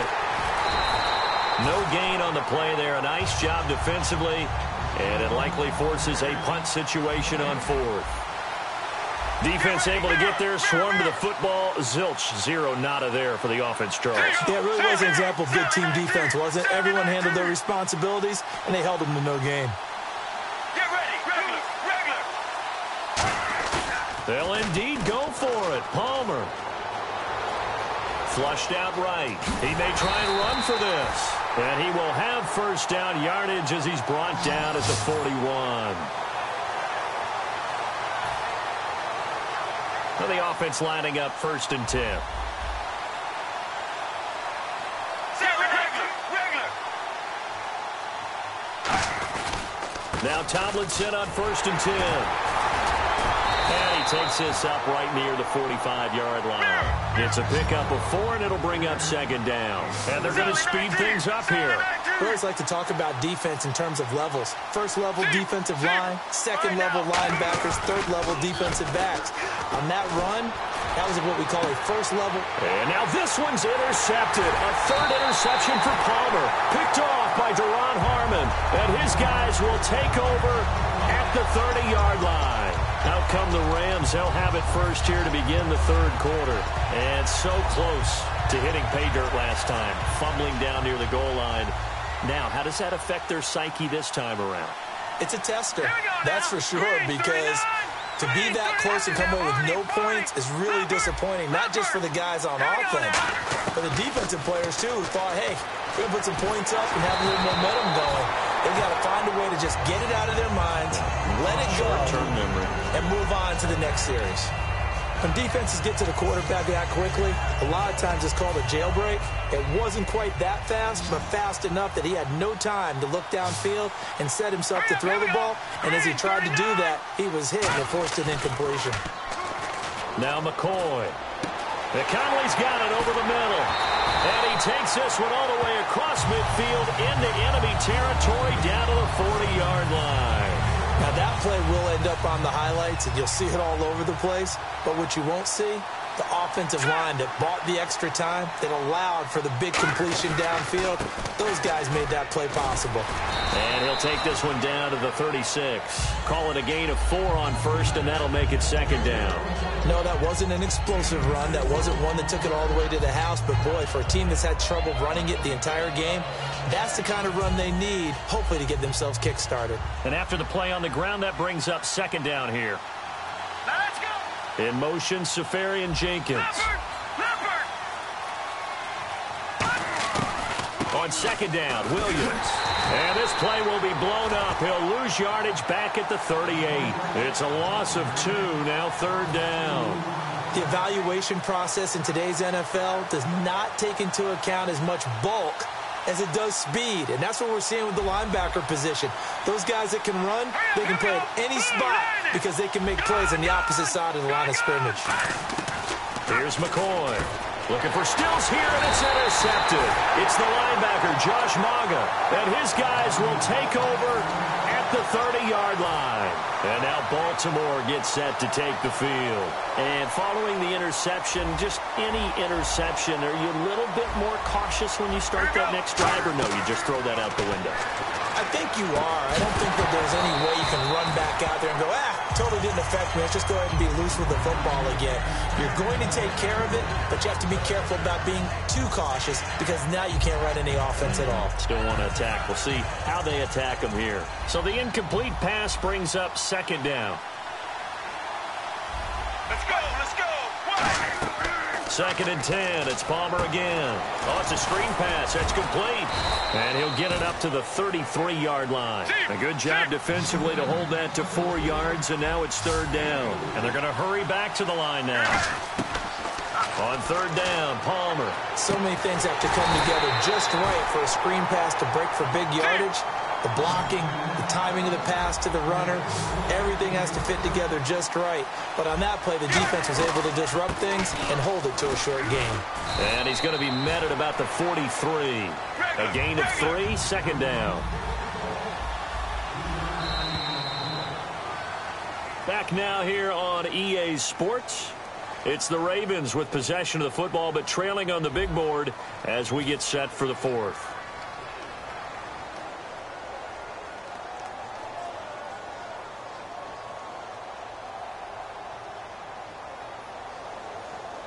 Here we go with 2nd and 7. Get ready. They stay on the ground. Tablets it. Not much there. Maybe a couple as he's taken down at the 40. Well, I think we know by now that every run is not going to be broken and get all the way to the end zone. But these short ones still have their value. You can still set up your play action and throw the football. You control the clock because you have the ball and they don't. And often the physicality sets the tempo for the game. One thing I know from experience is that when the deep ball is thrown and you're the defender, you've got to fight that little bit of panic that emerges. You've got to play the ball really well. It's a 50-50 jump ball play. And guess what? They took a shot. Are you going to win it? And in this case, they managed to get it done. And they're indeed going to go for it here on 4th down. So trailing here in the last quarter. Let's see how this plays out. Here we go. It's Palmer on 4th down. And he's got Gresham. And he's able to get it to the 31, and that's enough for the first. It's a gain of 9 yards. And on 4th down, they're able to convert and move the sticks. Now a play fake here on 1st down. He sets to got a man. It's caught for a Ravens touchdown. A.J. Green, 31 yards. And the Ravens have cut it to within a score. Well, you know he can be explosive, and he's ultra-explosive there on the fly route. And you know how many times we've talked to coaches and we've had quoted back to us, well, you know something? When you execute really well, it doesn't matter if they know it's coming or not. But sometimes athleticism beats you as well. He just took off and went. That's almost like one of your Turkey Bowl games, isn't it? Just go long, man. I'll hit you. And it worked really well for them. Out is the kickoff unit as they run up and send this one away. This is fielded a couple yards deep. Solid return, pretty good field position. They'll start at the 32-yard line. And now out on the field, here comes Los Angeles. And in enemy territory last time through the interception. We'll see what they do on this drive. Can't wait to see how it alters what they decide to do in play calling. Do they continue to throw the ball? Do they want to lean more on the running game? It'll be an interesting sequence of plays that they've got coming up. Does it often affect the play calling with the interception? How much does that change what you do? I think it does depending on why the interception was thrown. Sometimes it's just a matter of the defense made a great play, so you continue to come back. But if it's on you, if the offense just doesn't have the confidence, if they're a little bit shaky, maybe try and take the pressure off and run the ball a little bit. 17 yards is the pickup there for number 17. And defensively, they were in zone coverage there. Do you have to be a little careful? You're losing, playing against a good quarterback like he is, to not play too much zone? Yeah, you have to be careful about how much time you're giving up. I think it's a good point you just brought up. So maybe if you still want to play zone, you go to a zone blitz scheme. And you can drop anyone out of your defensive front, defensive end, defensive tackle. It doesn't matter. You just exchange someone to bring more pressure towards the quarterback and still try and cover downfield. And the offense here just looking to stay in bounds, complete the short passes, and put this game on ice. At halftime, you had to feel like the defense had to be in a good position. They had to feel good about themselves. They'd had this guy boxed in all game long, but after that run, that might be the breakthrough that he's looking for. Now they may have some difficulty dealing with him the rest of today. Time for a break. We'll come back for the electrifying conclusion after this.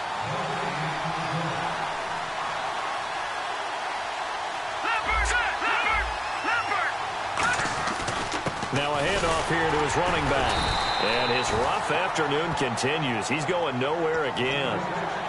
And now the Raven defense going to call a timeout.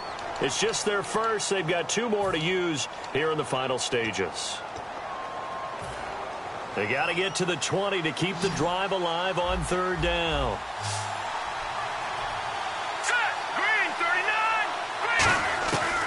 Now they'll throw here out of the gun. He's going to take a shot for the end zone. So they took a shot there on 3rd down, couldn't get it. Now it's 4. Tremendous field position there and a perfect time to do exactly what they did. Take a shot at the end zone. And they went for the big play, just unable to complete it. So on 4th down, out trots the kicker in a big spot here. This to make it a 2-score game. And Frank's kick is good. And they will move up by 10 now, 17-7. So a big one there as that gives them a little cushion. And you know, here in the 4th quarter, the fact that they were able to bleed some time off the clock and put points on the board, even if it's only 3, that could turn out to be the drive that ultimately wins them the game. The Ravens offense now, they get ready to head back on the field. And they're going to need another score. Got one last time, but still down here. When you're playing catch-up, every possession becomes crucial, doesn't it? It's vital. Get back out on the field, punch in the end zone again. They know it's not easy, but what they do have going for them, they did score the last time. They think they've got a good formula working. And this is intercepted, and that should do it. Picked off by the Michigan man, Jake Ryan. And his guys will take over at the 30-yard line. And now out on the field, here comes Los Angeles. They're in a good spot. 2-possession game, barely, but a 2-possession game here late. Now they just have to put this game on ice. Let's face it, right now, they're talking about ball security, taking care of it, not allowing anything crazy to happen, because we've seen nutty things happen down the stretch, but they also have the security of the scoreboard. With that type of a lead, even if something goes haywire, they're still in good shape. Alone to the right is Jones. They'll set up a throw. He's going to loft one. And intercepted. Maybe the turning point they need. A great read, and it's picked off. And a big turnover there as his guys will get the football back. The Ravens offense now, they get set to head back on the field. They might be thinking this is close to a lost cause here. Got to play it out. What do they need to do? Well, they have a thought process in mind already, but they can't get ahead of themselves. They know that they need to score quickly. Yep, 2-score game. Onside kick and get the ball back and then score again, but they can't worry about the last 2 points. The only thing that matters is scoring quickly, then they'll take it from there.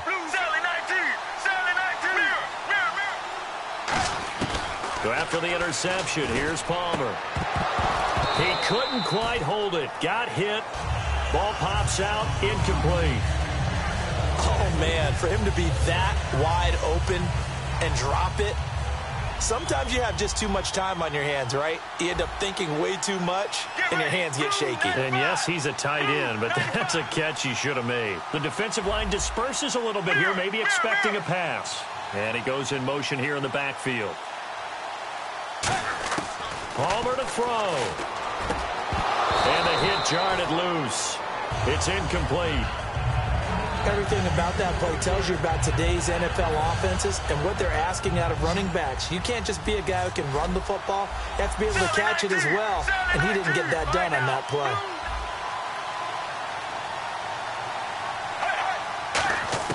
Now it's Palmer. Now a desperation throw deep downfield. And incomplete. The contact made the ball roam free and brings up 4th down. On every offensive coordinator, every play caller sheet, they have about 5 or 6 plays per game that they call shot plays or big plays, and you don't get many opportunities to dial them up, and they just did, and they drop it with a great chance to make a big play. That's going to hurt. Got to try it here. He's back to throw. And that is incomplete. They had to go for it with such little time remaining. And it's becoming increasingly clear now that the Rams are going to win this football game. And a great spot to start this drive from here. Lucky 56. Set. 3-19. Now a first down carry. It's Williams. And there just continues to be nowhere to run. He's bottled up again at the line of scrimmage. Well, so many times we look at a short run and we praise the offense for trying to set the tempo and establish things. But the defensive guys, hey, they just won the battle there. It wasn't a big run given up. They don't always have to absorb the body blows. Sometimes they dish them out themselves. And brought down, but not before they get it inside the 10 to the 7. That was a nicely run slant route, and what the receiver's trying to do is make the defender think he's going upfield for a deeper route, and then breaks it off, usually after about 3 to 4 steps, and cuts towards the middle of the field. And now what he's trying to do is use his body to keep the defender away from the football and give the quarterback a really nice target.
Oh, a tough decision on their hands now. And this, boy, you talk about a friendly turn of the cards. This is a great round for these guys as they get themselves a dynamic player right here. Oh, did they get themselves a player here or what?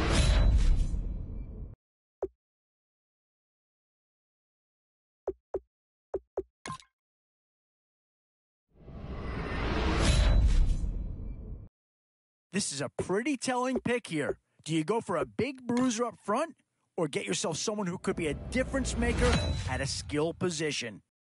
Some tough choices coming up right about now. Do you go after... Yeah, that's the kind of guy who can elevate that entire unit. He's a very talented addition.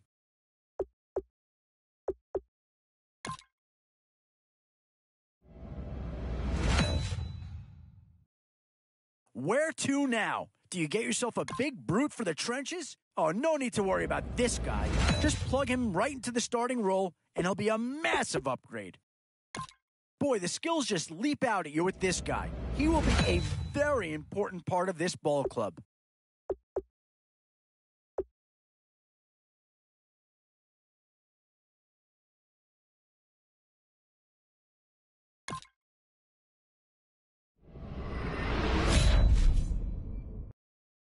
Boy, it's finger-crossing time now. With the end in sight, and a few more holes to fill, you've got to be hoping that there's still a gem or two that becomes available. And now, which side of the football will they address here? Some interesting options either way.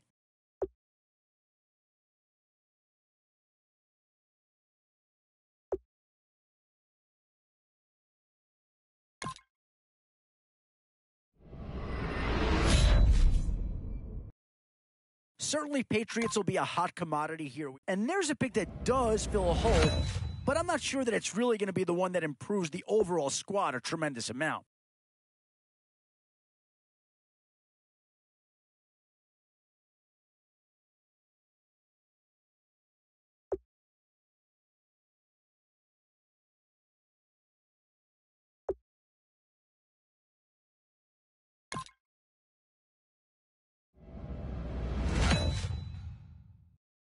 Options here on both sides of the football.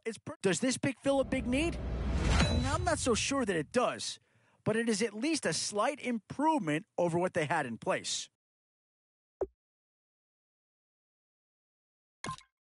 And this is a big piece of the puzzle right here. Maybe a no-brainer, but a great pick regardless.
Thank you very much, Larry Ridley. I'm Brandon Gaudin with Charles Davis. We are ready for this draft champions matchup as you get a quick peek at some of the stars in today's game. We're ready to go. Let's get down to kickoff.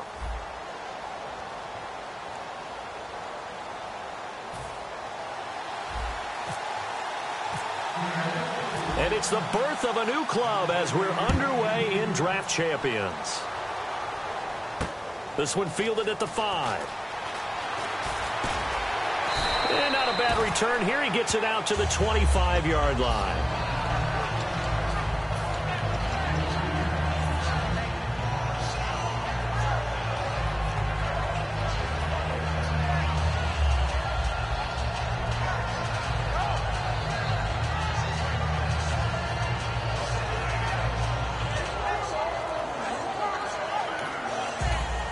Now with the play clock about to expire, we get a whistle and a timeout.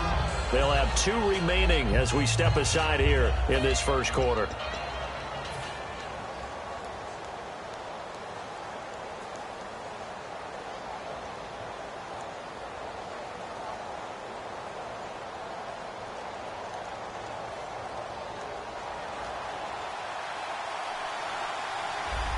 They'll put 2 receivers left, 2 to the right. First down, Mariota. He gets it left side to Johnson. An early statement on the game's first play. 18 yards and a first down.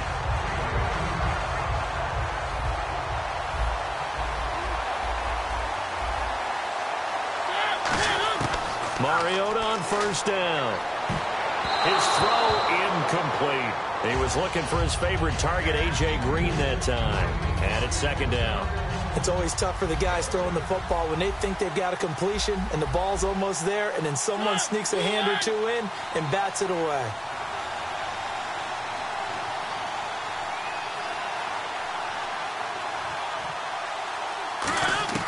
On second down, Mariota again. And he'll check this one down to McCoy. And McCoy loses the football. But fortunately, he's able to recover his own fumble, or that could have been trouble. So the offense able to recover the fumble, but it's third down now. On third down, Mariota. This for his running back, McCoy. And he'll lose yardage on the play back at the 45-yard line. He lost 2, and it brings up 4th. Well, you can see what they wanted to do. They wanted to set up the screen there, but it got blown up. It's hard to run that play if you're not getting a lot of pressure at the quarterback because the space doesn't open up. They were able to read that one and slow it down and stop it before they could get a first down. They're indeed going. It's Mariota looking for Cruz, and it's intercepted. A great read, and it's picked off. And they get the football. They'll set up shop at their own 49-yard line. That can be a downside of putting together a team in draft champions week 1. It's early. You might have some of these mistakes. You're exactly right, because it does take time to build chemistry, trust, right? Understanding where guys are going to be. And I think that's what led to the interception. They just don't know each other well enough yet. That should build up as the season goes on.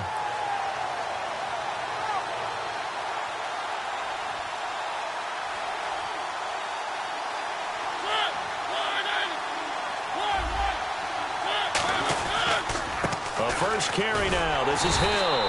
And this defense feeling the encouragement. They stop him at the line of scrimmage on the first play of the afternoon. A 1-yard gain can look like a disaster. It all depends on how the game is going. Is it a series of 1-yard gains running the ball? If that's the case, you might have to start thinking about throwing it a little bit more. But if it's just the occasional 1-yard run, hey, congratulations to the defense. They won that one. Come back and get them the next time. Mariota now on second down. He's going to let this one go deep. So the long attempt falls innocently to the ground, and it brings up third. What I loved about meeting with these coaches before the game is we didn't even have to ask any questions. They told us that they were going to be aggressive and push the ball downfield. They weren't successful on that play, but look for them to try it again later.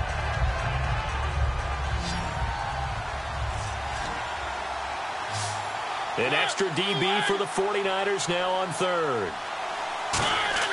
Off the play fake, Mariota.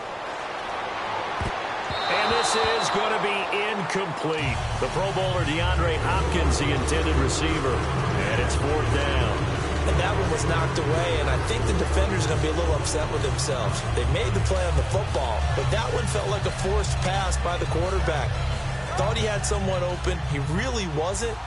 Maybe an example of having too much confidence in his receiver that no matter what, I'm going to throw it to him. And that was a play made by the defense, and it could have been a bigger one.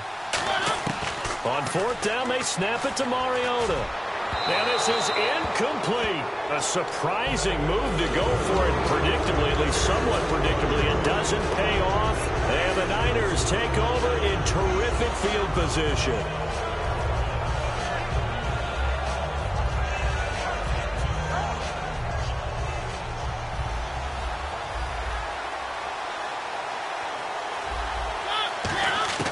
Trying to shake off the interception from the last drive. He'll look to throw. He gets it left side to Johnson. It'll be a gain of 4, and it'll be 2nd down. 2nd down now after the pass completion. He decided to run a hitch route. It really helped to have a guy who can turn it loose. And, boy, he rifled one in there on that one. Not much run after catch. But into a double team, and it's intercepted. A great read, and it's picked off. And they are going to set up shop at the 40-yard line. And Seattle now ready to march out of the field. And this offense last time turned it over, went for it on 4th, didn't get it. They're lucky, though, because no points against the team on the board, but we'll see how they respond. Yeah, they've got to get a lot of credit to their defensive teammates, don't they?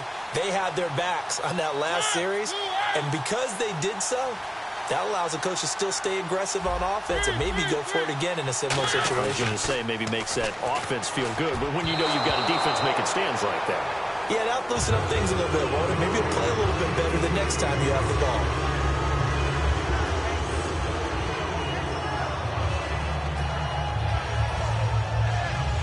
So 2nd and 10 here.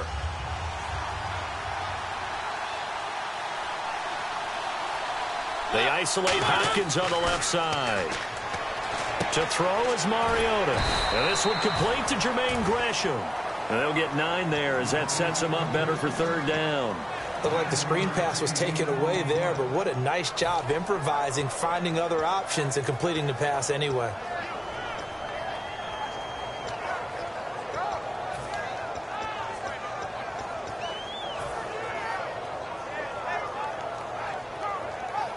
Third down now following the completed pass. And the play clock's running down. They just get the play off. Now Mariota. And he couldn't hang on to it through the contact. Incomplete. After watching him drop that slant, I can hear my old coach's voice ringing in my ears right now.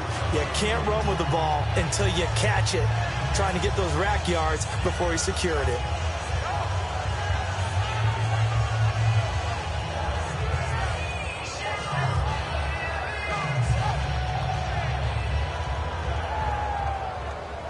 And how about this one now? In their own territory, a gutsy call. They're going to go for this on 4th and a yard. Here we go with Hill. And he gets it down to the 48, enough for the first. Give him 3 on the play, and they're able to pick up the conversion here on 4th down.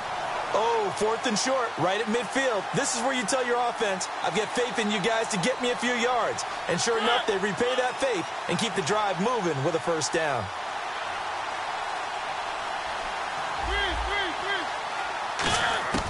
First down, Mariota. The hook up on the right side to Hopkins. No gain there on the completion, 2nd and 10. Brandon, just mark that under the category of just not successful. Trying to throw the ball, just didn't work on that one. Completed it. No yardage. Alongside my broadcast partner, Charles Davis, Brandon Gaudin hits the Seahawks with a football to begin quarter number 2. They've got it 2nd and 10 to start things out.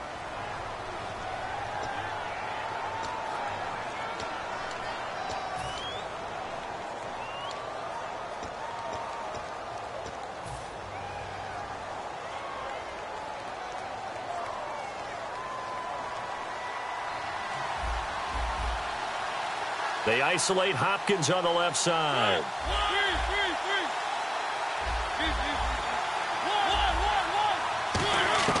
second down, Mariota. He'll rifle this one deep right side. It's caught at the 10. They give him a gain of 38. A great job pulling that one in from a guy, as we know, who can really blaze. He's got a lot of speed. And that speed can work for him so many different ways. Sometimes he just takes off and goes and just runs past people. Sometimes you get people to back off so far that you can catch everything underneath. But still, at some point in the game, you probably have to make some contested catches, right? Sometimes you have to go up and beat a defender for the football. He has that in his arsenal as well. Showed it right there. In order for a screen pass to break big, a lot of things have to come together and be well executed.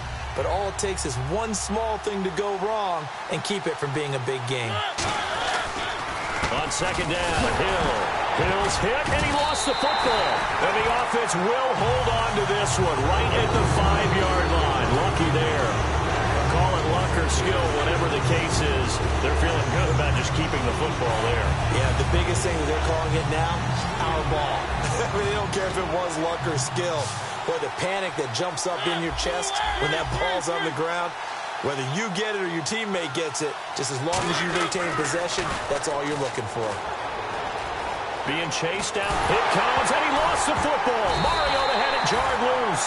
And a big turnover there as his guys will get the football back. And San Francisco gets set to go here. And 2 interceptions already here in this first half. That's got to affect him a little bit, right? He's got to be thinking about it. He's got to be thinking about it, but most of the good ones, they find a way to put it aside. They're not happy about it by any stretch of the imagination. They find a way to put it aside and continue to play their game. Can he put it aside? Let's find out. We know it's not an easy job to go out and catch passes when people are trying to tackle you and knock the ball away. But the bottom line is, that's a pass he's got to have and a pass he should have caught. Offense looking to avoid a 3rd and long. It's 2nd and 10. They'll put 2 receivers left, 2 to the right. A second down throw here for Mariota. And here the hook up good to Victor Cruz. A gain of 32 that time. So after that big play, let's see if they can catch their defense maybe on their heels. We saw him hit a big play there on a deep post. And most of the time, the post isn't available because usually you have defenders in the middle of the field. But if you throw enough curls and crossing routes and underneath routes, I know from experience, they get tired of watching those balls get caught. They start to creep up a little bit, and that's when you can hit them big over the top.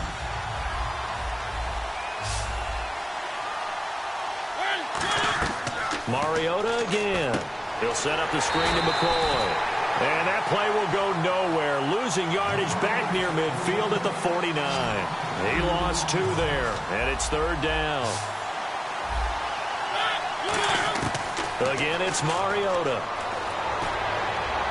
And that is incomplete. He was trying to find Marvin Jones that time. And it's 4th and 4.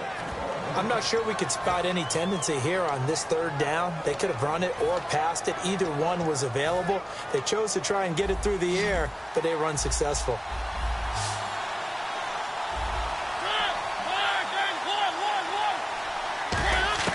They're indeed going. It's Mariota. And it is incomplete. Boy, a curious decision to go for it. Doesn't pan out. And the Seahawks, they'll get the football back in outstanding field position. And Seattle now ready to march out of the field. And they'll be looking to atone for last time's mistake of fumbling inside the red zone. Certainly they don't want to do that again. And so much emphasis placed on red zone offense. I mean, you have periods devoted in practice just for that because everyone knows how vital it is to put points on the board when you've entered that part of the field. And to come away with nothing, that's difficult for a team to handle. Yeah, difficult, and now we'll see if they can make it less difficult on themselves on this drive.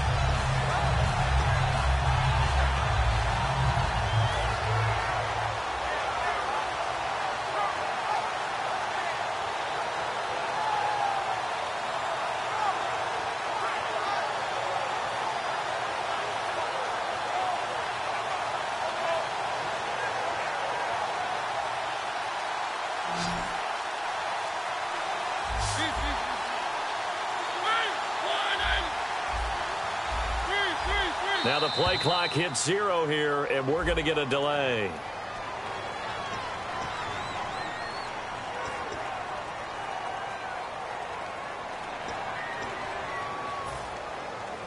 So the defense has put them in a tough spot. It's 2nd and long.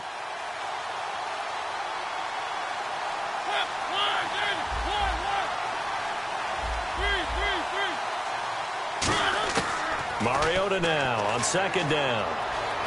Steps away to his left. And some room to maneuver. And he's able to take it across midfield before going out of bounds. It's an 8-yard pickup, and that'll bring up a 3rd down.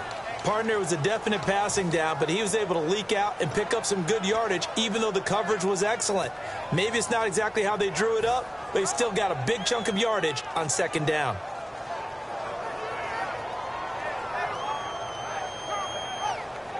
And they'll need the 39 here for a first. This is 3rd down. 1 receiver left, 3 to the right. On 3rd down, Mariota going for the deep ball. And a shot taken on 3rd down, unsuccessful. 4th down now. And you just know when that play call came in, their eyes lit up, because anytime you get a chance to take a big shot downfield, that's a lot of fun, and they missed an opportunity.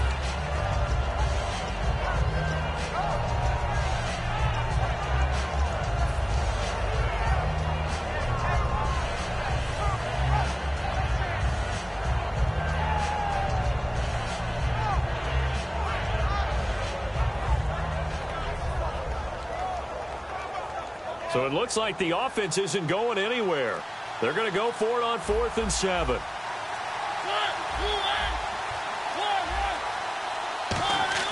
Mariota to throw for it on 4th. That's caught inside the 20. And he gets this one all the way down inside the 20-yard line. Well, we know he's got the speed there. He needed the speed and the hands. A great catch. And because of that speed, you have to respect it as a defender. So you have to either play off or make sure you're somehow in contact with him. And he's It comes, and he lost the football. Mariota had it jarred loose. On plays like this where the ball comes free, it's often unusual for the team that lost it to get it back. Because this is the quarterback. The ball gets away from him. Everyone else is trying to execute what they're supposed to do on offense. They're usually looking in the other direction, downfield, or moved away from it. In this case, though, a teammate is able to come up with the ball. So the offense avoids disaster, keeps possession. Now it's 2nd down. To the air again, Mariota. And Gresham has it left side. Now whistles come in. We're going to get a timeout here by the offense. So that means they're down to 1 remaining here as we head toward halftime. Well, still in search of the 1st down after that last completion. So a 3rd and 10, and defensively a dime look, 6 DBs. They'll throw again. Mariota caught. It's Cruz left side. And he has the 1st down before he's tackled at the 5. Now hold everything here. We're going to get a timeout by the offense.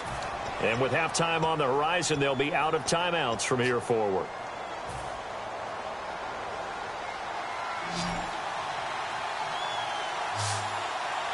Hill, the lone setback. Mariota again. And that will be incomplete. 4 ticks left here on the clock. All defenders get tired of hearing about their lack of hands and why they're playing defense instead of offense. But in this situation, it was the hands that made the play. Batting the ball away on an attempted touchdown pass. Excellent job. Way to knock it down. They isolate Hopkins on the left side. Final play of the half here, Mariota. And this will be incomplete. 1 second left to go. So with 1 second left in the half, on is the field goal unit. From the left hash, a chip shot here. And Santos able to put this one up and through. It's good.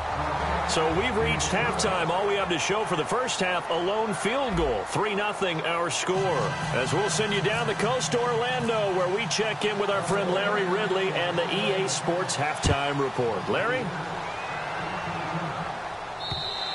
And they will not get a chance to return this one as it's through the end zone for a touchback. The Seahawks offense now, they get ready to come back onto the field. They have the lead. Now they'll be looking for some separation here as we begin the third quarter. I like the way you term that because now I think they go a little bit deeper into their playbook. They like what they did in the first half. That worked okay. But in order to get the separation that you just talked about, change things up a little bit. Change your tendencies. Try and hit them a little bit more with some things they didn't see in the first half. We'll see if they do just that. A first down throw for Mariota. And they get to Mariota here as he's dropped on the sag. It'll be a loss of 5 there as the safety blitz winds up paying off.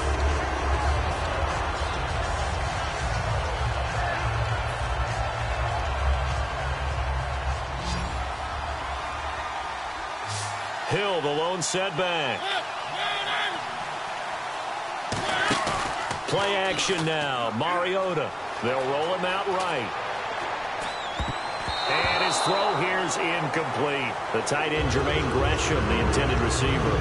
And it'll bring up third down. A pretty good coverage there, and both of these defenses, they've had good coverage throughout this one. No doubt about it. And in today's NFL, where we're used to a bit more scoring, this feels almost like a well-pitched game in baseball on both sides where the tension continues to build. Who's going to make the big play? And it looks like we've got a dime set here defensively. 6 DBs in the game. To throw is Mariota. He's got Cruz complete. A gain of 19 and picking up the first. And the key number on that play, 3. Third play of the drive, third down, spectacular catch, turns into a first down. First down saves them from a 3 and out. They'll come out in the pistol. Now a first down carry. It's Hill. Uses the stiff arm. And he takes this up right near the 45-yard line. It's a 7-yard carry to set them up with a 2nd and 3. And third quarter here, you've got the lead. This is where that strong run game can really benefit you. Stayed in bounds there, kept the clock going. I like all the points you just made there. And if you throw the football and it's incomplete, now you stop the clock, and you've helped out the guys on the other side of the ball. So keep it in the hands of those runners. Keep moving it. Keep grinding clock. Call it a gain of 7, and it gets him a new set of downs. So many teams want to throw the ball in this situation nowadays, but I love watching a team that has enough confidence to go ahead and run the football in that situation. That's almost a tendency breaker.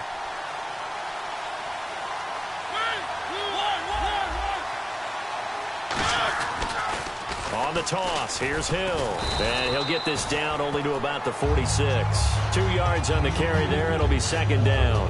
That's a good play by the guys on the defensive side of the ball. Held him to a gain of 2. And that changes the playbook a little bit now for the guy calling plays. 2nd and 8. Now he's got to probably think about going to the air instead of maybe staying with the ground game.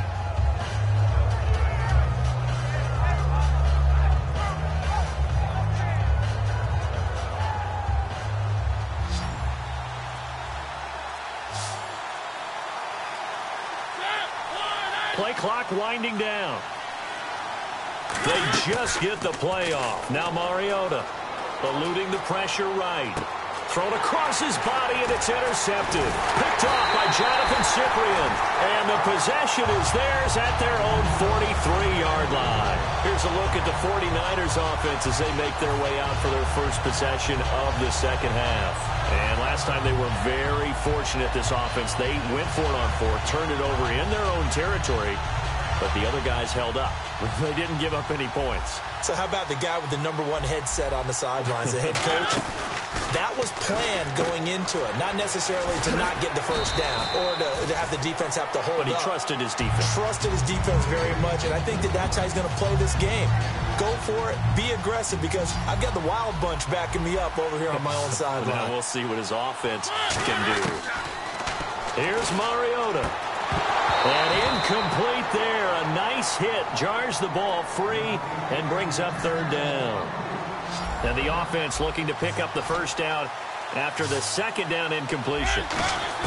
Mariota now from the 50. And he's going to be intercepted a third time. Picked off by Dayon Buchanan. And they take possession 2 yards away from midfield at the 48-yard line. And out now come the Seahawks. Looked like they had something going last drive. Then the interception happened. Will they recover? The memory they need to keep with them is that they did have something going. They were moving the ball on offense, had a nice sequence going. Don't worry about the other part. You can't get that back.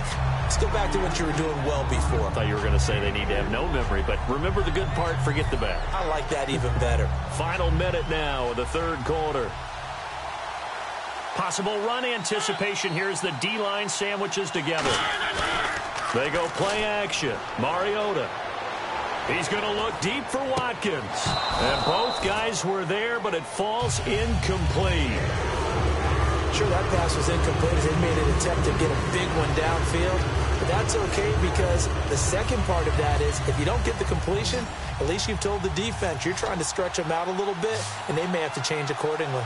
And they insert their dime package, 6 DBs here on 3rd and 6. Expecting pass all the way. Throwing is Mariota. Oh, incomplete. Nearly the pick they needed. They would have loved one there, but at least it does get them to 4th down.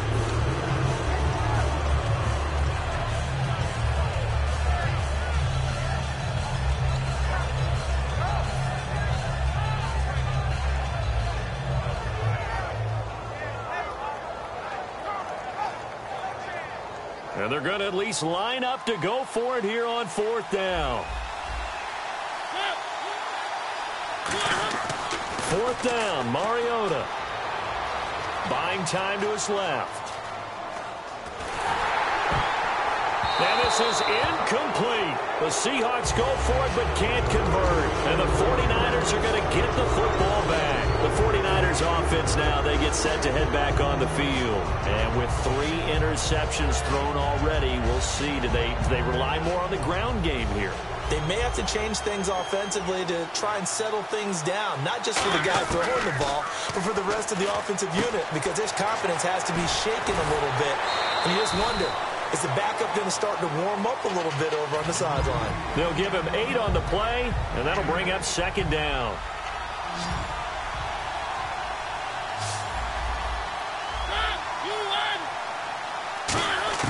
Second down, Mariota. Surveying the field. The left side completion to Jones. Give him 10 yards on that one, and that'll earn him a fresh set of downs. And this should be the final play before the quarter ends. Back now here at MetLife Stadium. It's been a very hotly contested game to this point. Just a field goal separating these two teams as we get set for the 4th quarter.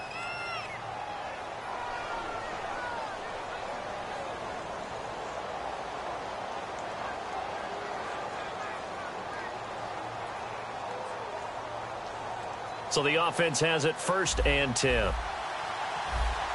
They'll put 2 receivers left, 2 to the right. Mariota now to throw on 1st down. And it pops free. The collision there jarred the ball loose and brings up 2nd down.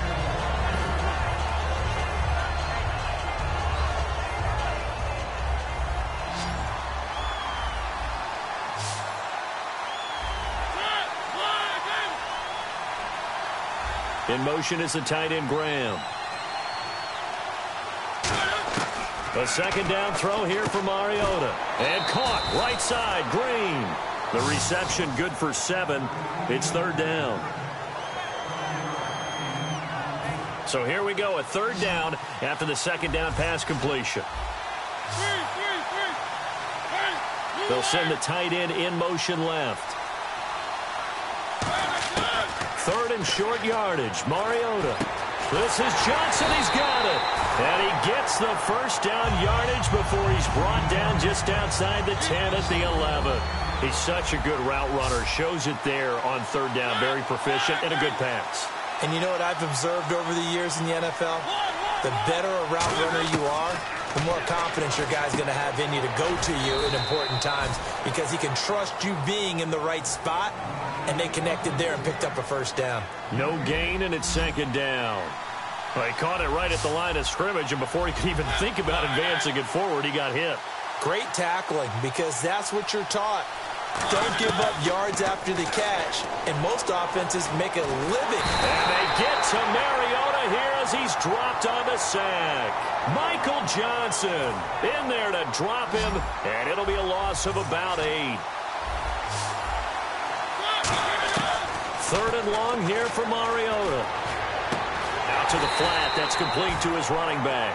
That'll make it 4th down after a loss of 1. And never good on a pass completion there to go the wrong way. Lost yardage. No, for some reason it seems to work better when you throw it downfield or you can move the ball downfield running it that way, doesn't it? But in this case, if you're the defensive guys, you're energized, executed well, and you caused a lost yardage play. That's going to feel good and look great in film. So this hasn't exactly been a battle of one touchdown after another, but at 3-3 now here in the 4th, it's been a pretty doggone entertaining game. Yeah, it's kind of like a pitcher's duel in baseball, don't you think? The aficionados can appreciate a tightly fought game like this. Yeah, but the fantasy players, not so much. This will be fielded at the 6. And he's up across the 25 and down at the 28-yard line. The Seahawks offense now, they get set to go back to work. And a drive that stalled out last time. Went for it on 4th, didn't get it. How does that translate here? I would imagine momentum's with the defense. Definitely with the defense, because anytime anyone goes for it on 4th down, that's telling you as a defense that you can't stop us. We don't think that you can. And when you actually do, that may put a little dent in the confidence of the offense the next time they hit the field. Yeah, we'll see if they can bring that pride the offense this go-around. Sometimes it looks pretty simple, batting the ball away, but oftentimes there's some pretty good teaching and practice that goes into it. Being able to get to the receiver, not interfere, and get his hands through the football and knock it away.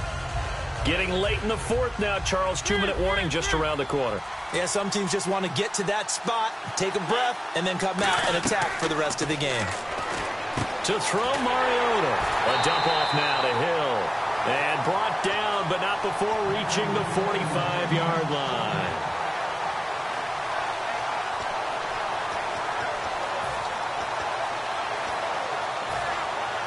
First down and 10 now for the offensive group.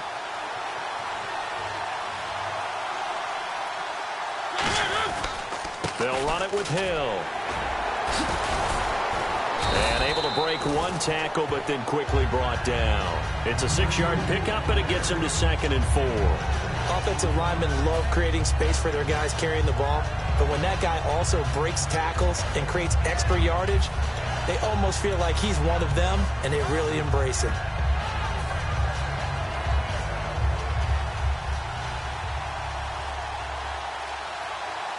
They isolate Hop. And now the 49ers signal for a timeout defensively. It's just their first. They've got 2 more to use here in the final stages.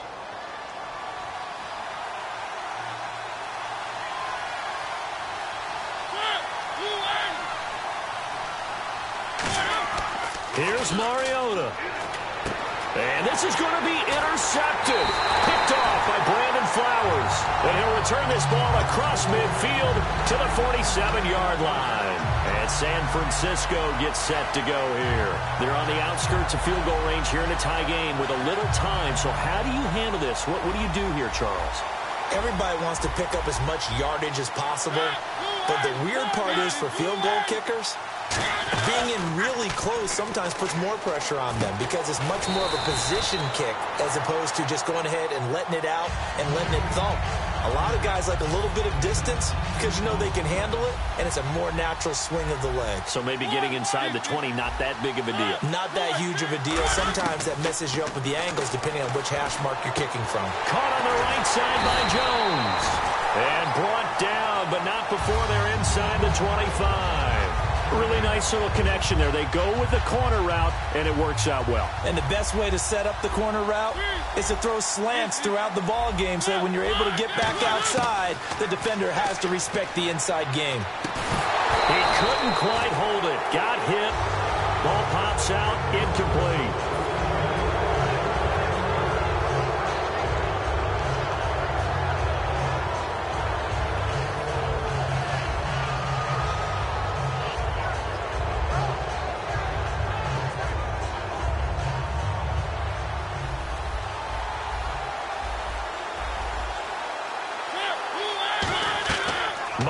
Mariota. He'll set up the screen to McCoy. And he gets it inside the 10 to the 9. And now the Seahawks are going to take a timeout here on defense. It's just their first. They've got 2 more to use here in the final stages.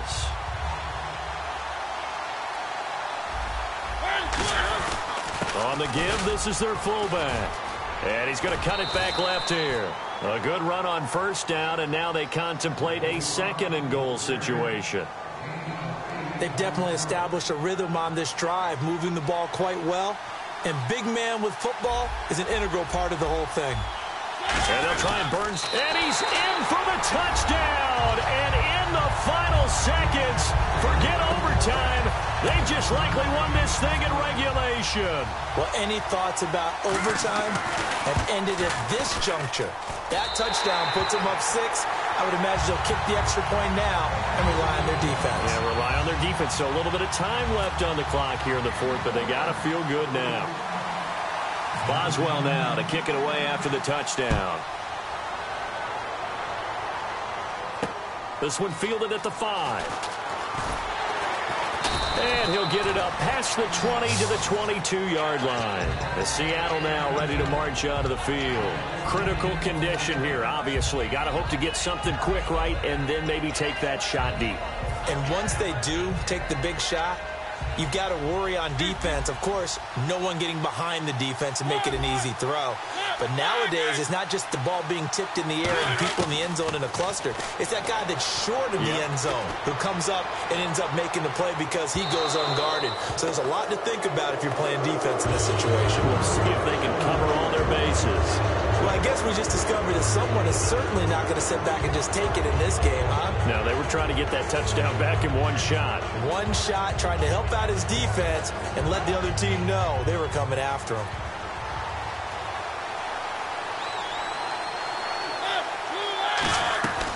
One last shot now for Mariota. Out on the right, this is Cruz. And they'll take him down at the 31-yard line. Well, going into the final play of this game, they knew that they needed some type of a miracle there at the very end, but they couldn't get it done. However, we were treated to really a spectacular affair. Even though they didn't finish it off, you're exactly right. They took us down to the last play. We're still, you're wondering.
All right, Larry, hope everyone is settled in for a great Draft Champions contest. Here, lucky to witness it. I'm Brandon Gaudin with Charles Davis. These guys that you see on your screen, they won't be witnessing. They will be participating in what should be an excellent game. Let's get down to the field. It's time for kick. Two teams here amped and ready for football, and off we go in Week 2 of Draft Champions. This fielded at the 2. And he'll take it past the 25 and up to the 28-yard line.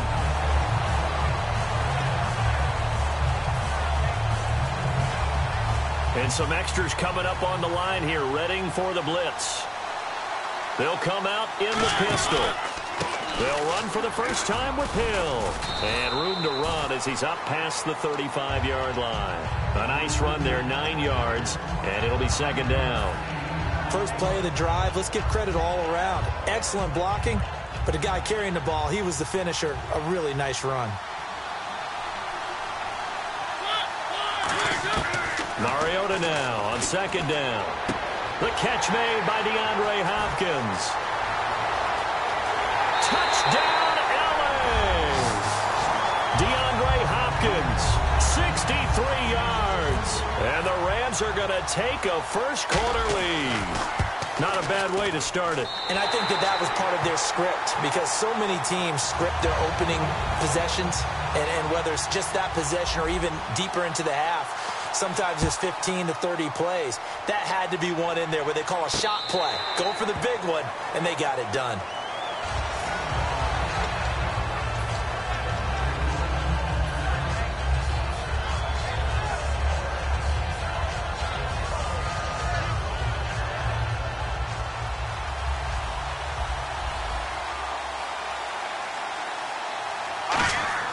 On 1st and 10, Cousins. He'll try and set up the screen. It's complete. And he's able to take this one up to the 35-yard line. Give him 10 yards on the pickup, and it'll be second and very short. When you run a screen pass really well, you got to like the look of it because so many parts come together to make it work well. The offensive linemen, where they're faking people out, the back slipping out there, catching the football, then all of them going together as one unit downfield. A really nice pickup. They get 6 on the pickup there as the drive will continue. Second and inches is oftentimes an invitation for an offense coordinator to take a big shot downfield because he feels like he can come back on third down and pick up the first down. But sometimes you just don't want to break tendency. Stay with what you are, stay with who you know, and go get the first down. That's exactly what they did. It's caught left side by Cooks. No gain there on the completion. 2nd and 10. Pass complete, but no gain. No yards. Yeah. So you file that as unsuccessful. Yeah, you do, don't you? Except on the stats, throwing the ball. Get a completion. You get a catch, but still, no yardage. Okay. It's caught by Quincy Enunwa. And taking it across midfield and just shy of the 40. He got 18 yards out of that one, and it gets him a new set of downs. Cousins now to throw on first down. Got an open man, it's Enunwa. And he gets this one all the way down inside the 20-yard line.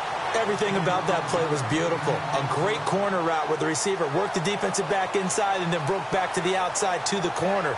But how about the throw by the quarterback? Anticipation on the break from inside to outside. He threw the football. As the receiver turned around, the ball greeted him.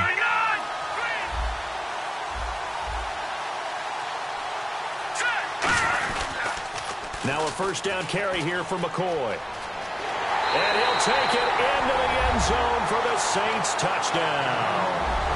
LaShawn McCoy, a 16-yard touchdown run. And the Saints are within an extra point of tying this thing up. And he's got it up and through. So a tie ball game here as the kick's away. This is taken at his 4.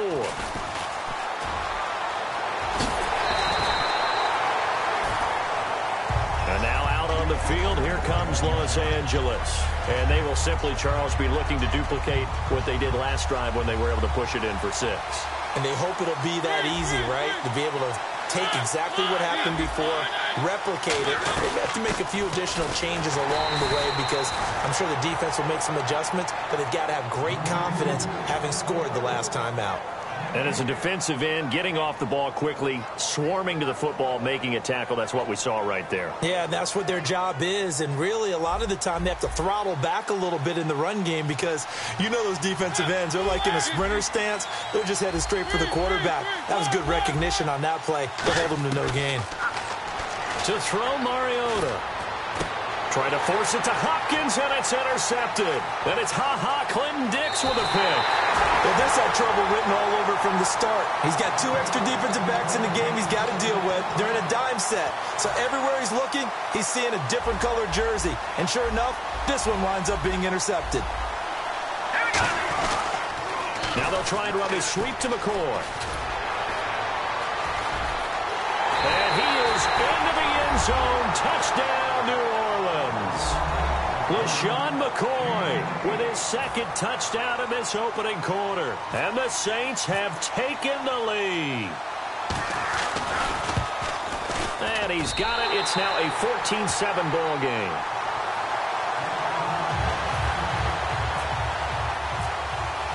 Franks now on to kick it away after the touchdown. This fielded at the 2. Muscles him off. And he'll take this up past the 20 and down at the 22-yard line. And the Rams getting set to go now.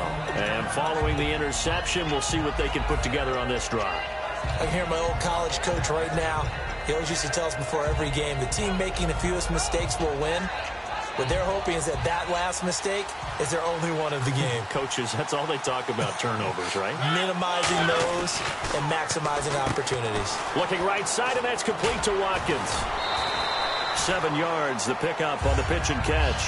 When you call a wide receiver screen, no matter how many blockers you get in front of the guy that catches the ball, there's still an aspect of the guy catching it, turning into a runner, breaking tackles and creating his own yardage, and he just did on that play. They isolate Hopkins on the left side. And they'll send the tight end in motion here. Second down, Mariota. Oh, the ball comes out on the hit, but they'll say it's incomplete. The good signal callers would never go back in the huddle and play the blame game because they need those guys to protect him. But on that last one, his offensive line, they lost their leverage very quickly, and that's why they were able to get to him and hit him as he tried to throw the football and force an incompletion.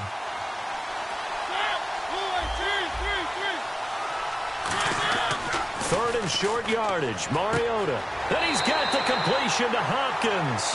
And 12 yards that time and picking up the first. A little football 101 there. You just see the receiver try to run down the defender, meaning he goes right at him and really trying to move him a little bit towards the center of the field so he can put his foot in the ground and break to the... Offense comes to the line now, 1st and 10.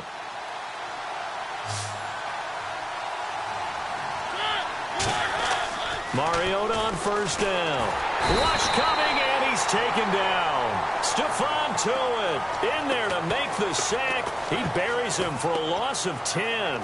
And plays like that really hurt play calling. They had a really nice gain on the previous play, but gave about half the yardage back on the sack. Excellent pressure up front. Nowhere to go with the football. Down he goes.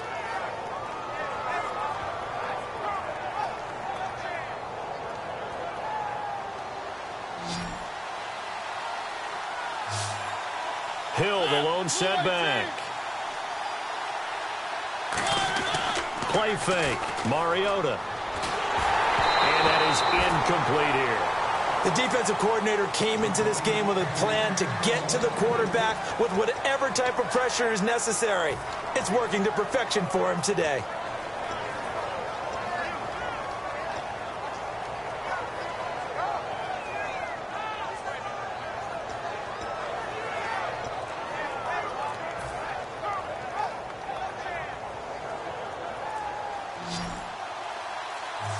Time running out here on the play clock.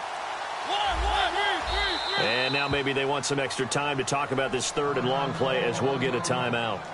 They'll have 2 remaining as we step aside here in this second quarter.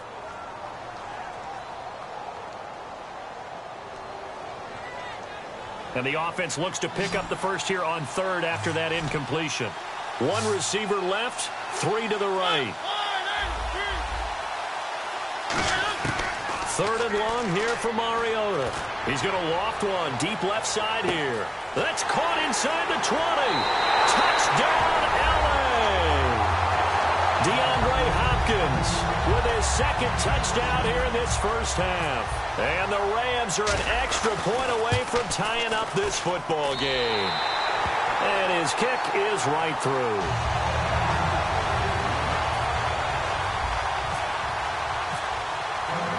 So we're right back where we started, all even as the kick's away. Set to return, this is Brandon Cooks.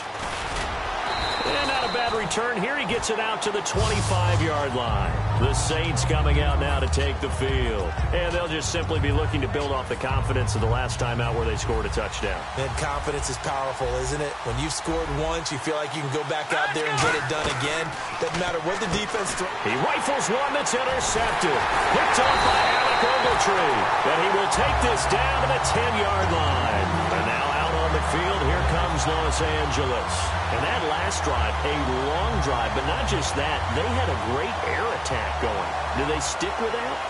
I would think that they would, because if they were confident enough to do it on the last drive, starting backed up in their own territory, why would you change anything? They've got to be confident about what they're presenting and continue to do so. Yeah, because the secondary, they really look clueless. And that was amazing because that drive went and went, no adjustments, and no big plays by the defense to knock the ball away. And the D-line pinching together must be expecting the run. They come out here in the I. They come out with one back and three tight ends. Throwing, Mariota. And he'll just chuck this one up into row G. It's incomplete.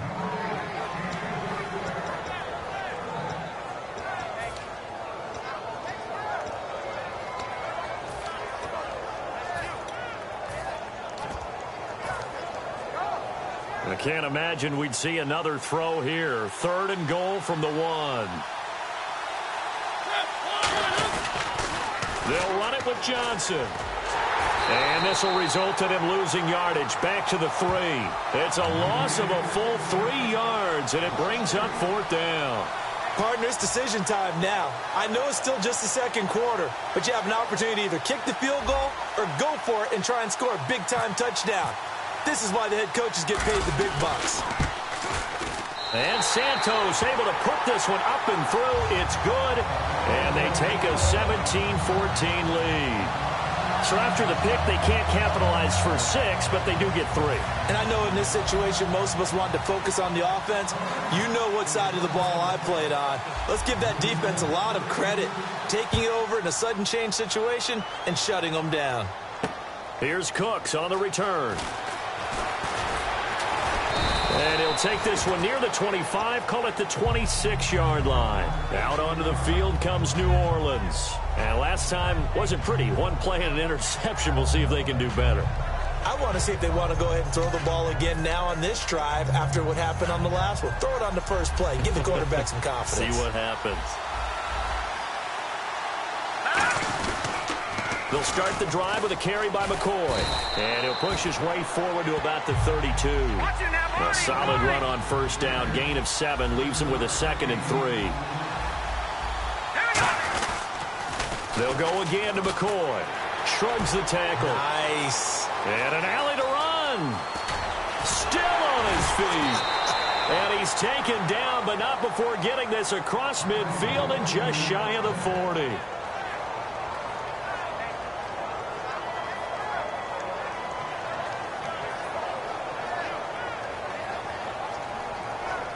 So the run moves the chains, and here we go on 1st down. A 1st down throw for Cousins. Into double coverage, and it's intercepted. Picked off by Andre Howe. And they are going to set up shop at the 32-yard line. And now out on the field, here comes Los Angeles. And they had 3 points last time, but they didn't want 3 points because they were well within range of scoring a touchdown. We'll see if they can do better now. I'm with you on that one. Let's just go ahead and be frank about the whole thing. The only one happy about the 3-point? The kicker. Exactly. He put it through the post. That's going to help him at contract time. But that offense, they're thinking, let's get in the end zone. Here comes, and he lost the football. Mariota had it jarred loose. And his guys are going to get the football at the 23-yard line. Out onto the field comes New Orleans.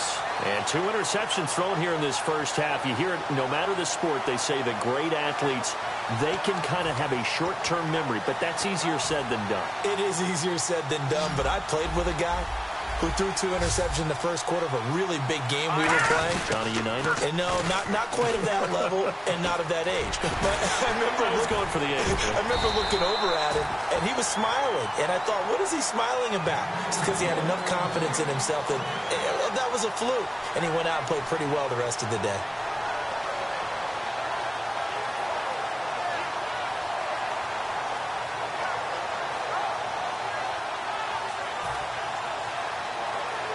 So they're operating in the red zone. One man in the backfield. That's McCoy. Cousins. That's caught at the 2. 5 yards on the catch there. Brings up second down. Obviously, this has not been a banner game throwing the football. So what you got to do, you got to kind of down focus, don't you think? Find the tight end. Take some easier completions. The interception last drive. There he hits the reliable target. Shift together here from the D-line. They'll try and run it with McCoy. And he is in for the score. Touchdown, New Orleans. LaShawn McCoy on his way to a monster game. 3 first-half touchdowns. And once again, the Saints are back out in front.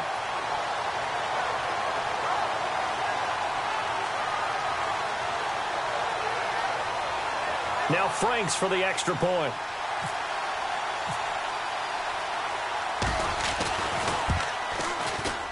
It's up and good to make it 21-17.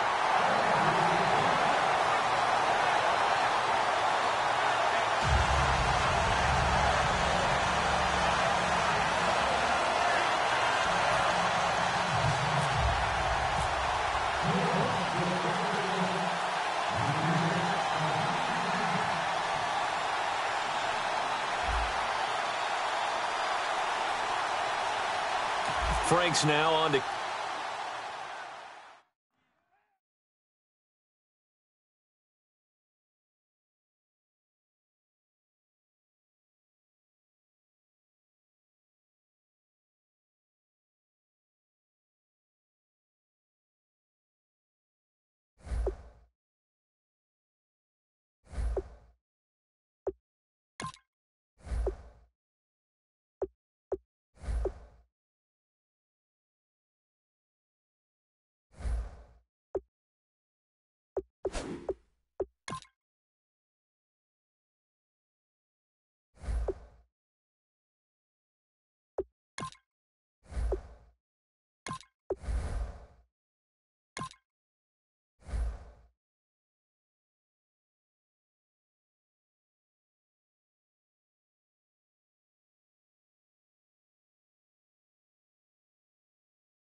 All right, Larry, thank you. It is indeed time for a draft champions matchup and what is set to be a great draft champions matchup. In the booth, I'm Brandon Gaudin with Charles Davis, and these guys should have a huge impact on the outcome of this game. They're ready to roll. We're ready to roll. Let's roll.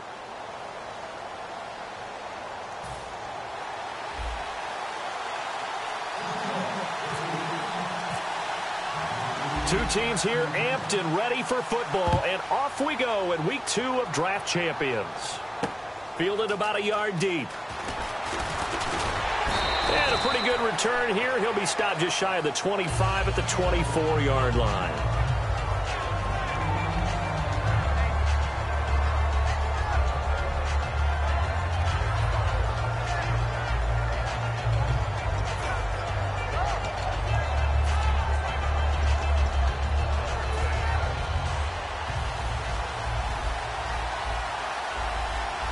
They come up in an offset eye. Now a play fake here on first down. And it's complete to Jacob Tamming. And they're able to get this one across the 35. They give him 13 yards there on the play and a fresh set of downs.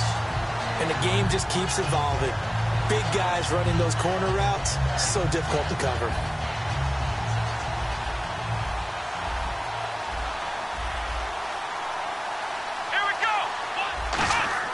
Now McNair looking for a first down throw. And it pops free. The collision there jarred the ball loose and brings up second down.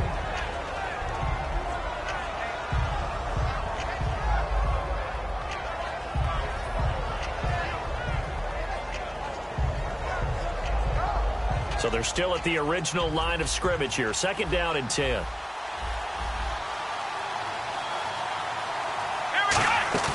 On second down, McNair.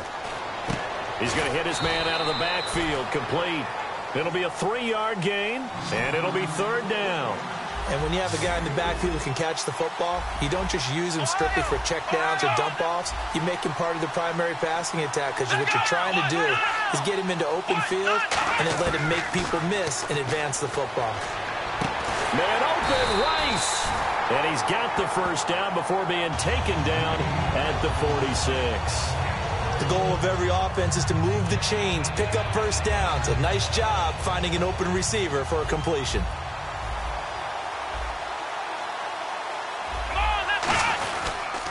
They'll run it for the first time with Williams.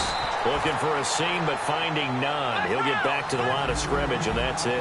Alec Ogletree in on the stop. Well, a well-executed blitz, no doubt. Great job by the linebacker.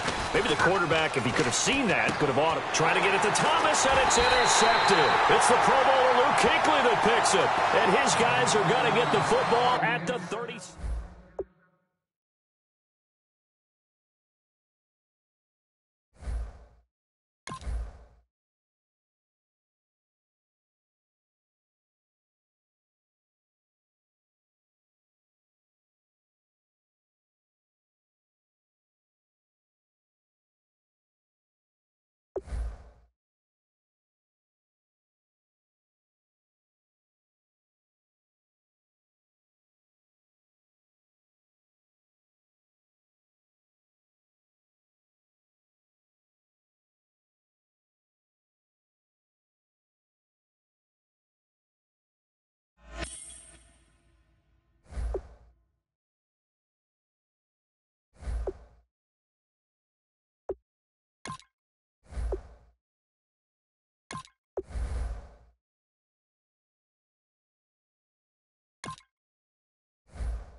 Thank you, Larry. So the picks are in. We welcome you to this Draft Champions contest. I'm Brandon Gaudin along with Charles Davis, ready to call the action. And let's get to it. Down to the field. It's time for kickoff.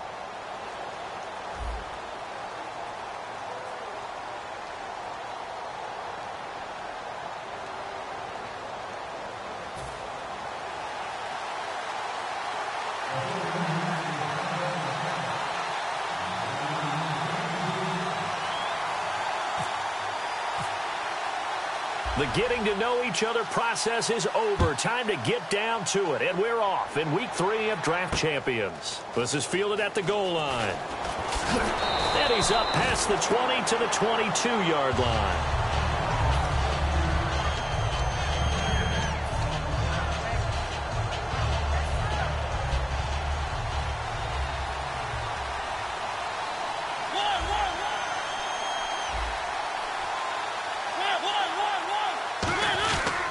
They begin the drive with Hill. And this defense feeling the encouragement. They stop him at the line of scrimmage on the first play of the afternoon. Now that's the type of play that'll fire up a defense. Hold them to 1 yard on a first down run. It'll be interesting to see if the offense decides to press the run at all or if they'll abandon it now after gaining only 1 on that play. Second down following the run.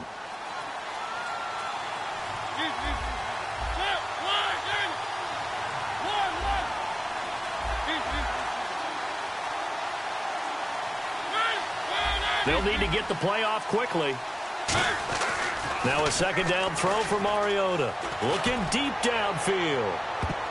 And he bats it away, and it falls down incomplete. Sammy Watkins, the intended target. Third down here. I like the boldness, and I like that they took a shot downfield, but it was well covered. He's able to get a hand in and knock it away.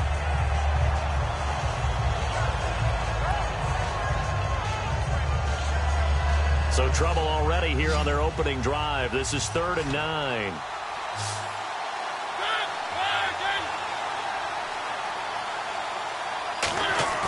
On play action, Mariota.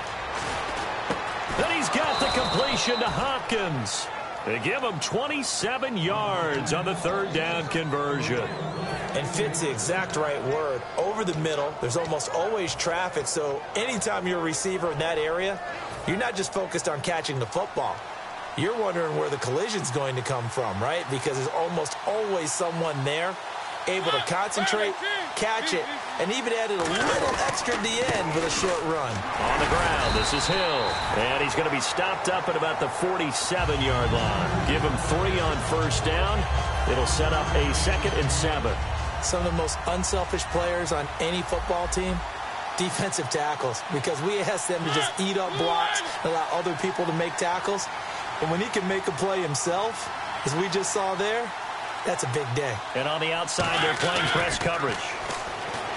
Mariota, he's going to wind up and air it out. And he's unable to grab it. Thought he might have had position, couldn't hold on, 3rd down.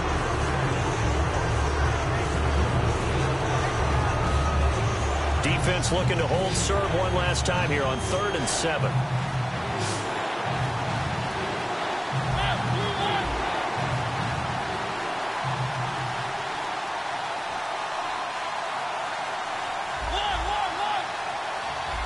The play clock's running down. On 3rd down, Mariota. Caught left side, Hopkins. They get 7 there, but it brings up 4th. So much about offense is what you call hidden yardage. You know, you throw the ball to someone, they catch it, and then they can make a big play. You know, they create a play, run after catch. They did a really nice job there of limiting that and keeping him from a first down. Yeah, stopped him in his tracks. They run. It's Hill. And he's going to have the first down, yardage to the 35. It's a gain of 5. And on 4th down, they're able to convert and move the sticks.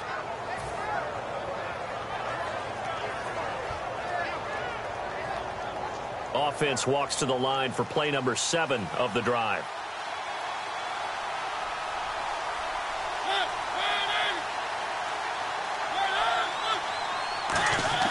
They go play action here on first down. He's got time in the pocket. Going deep here for Watkins. Sammy Watkins, the intended receiver, and that'll bring up second down.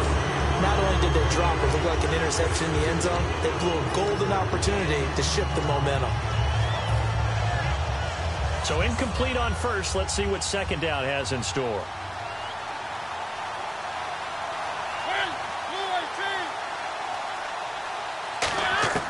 On second down, Mariota again. To the sideline, and oh, a nice catch there. Made sure the feet were inbounds, and they were. If you're running out route, it's likely you're going to end up near the sideline. And what did we just see there? Toe tap. You got it. The benefits of practice. Toe tapping, foot dragging, picking it up, and making sure it was a catch. Here's Mariota. And he takes a shot on the release as this will be incomplete. Well, the great coaches said football is really a simple game. Rush theirs, protect yours. And he's talking about those guys throwing the football. In this situation, the rush won, hitting the quarterback and forcing him into an incompletion.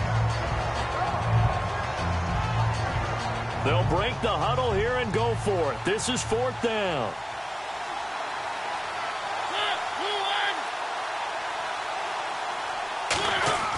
Fourth down, Mariota to the sideline, and he's got it. They say the feet are down. Yes, the line judge says they're in. That'll be a first down. I remember in pregame when we were talking to him on the field, and he took his gloves off and showed us his fingers. A few misshapen ones in there, and now we know why, trying to catch those types of bullets. That was a dart. Yeah, even for a talented receiver, those are tough to hang on to. They set up the screen to Hill. No gain on the screen there at second down. So many screen passes are the result of excellent acting by everyone, but sometimes the guy who's getting the ball tips the play off. The running back, because he's eager to get the pass, but sometimes he doesn't act very well about whether he's going to block or leak out or whatever. And I think that they saw that, and that's why they're able to get to him on it. And he doesn't quite make it. They do stop him, but he gets it all the way down to the one. And how about this first drive? They're being aggressive, slinging it around. Really confident, too, because they're not trying to fool him with running plays, throwing it, and they're being very successful right now. Alongside my broadcast partner, Charles Davis, Brandon Gaudin hits the Seahawks with a football to begin quarter number 2, and they've got it here with a first down. And the seemingly endless drive continues.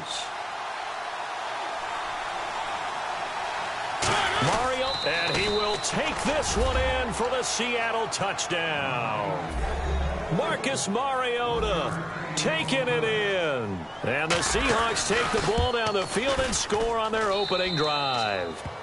And it's up and good. Santos out now. He'll kick it away. This is fielded at the goal line. And not a bad return here. He gets it out to the 25-yard line.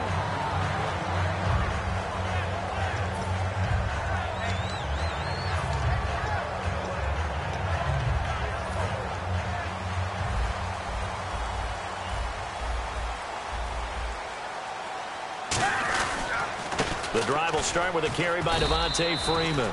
Only a couple there as he'll be brought down about the 28.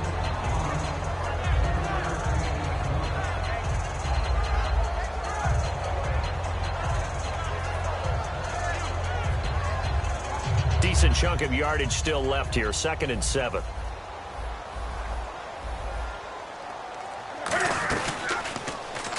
Freeman again. And he is going to lose yardage here. He'll wind up losing a yard on the play, and that'll lead here to a 3rd down.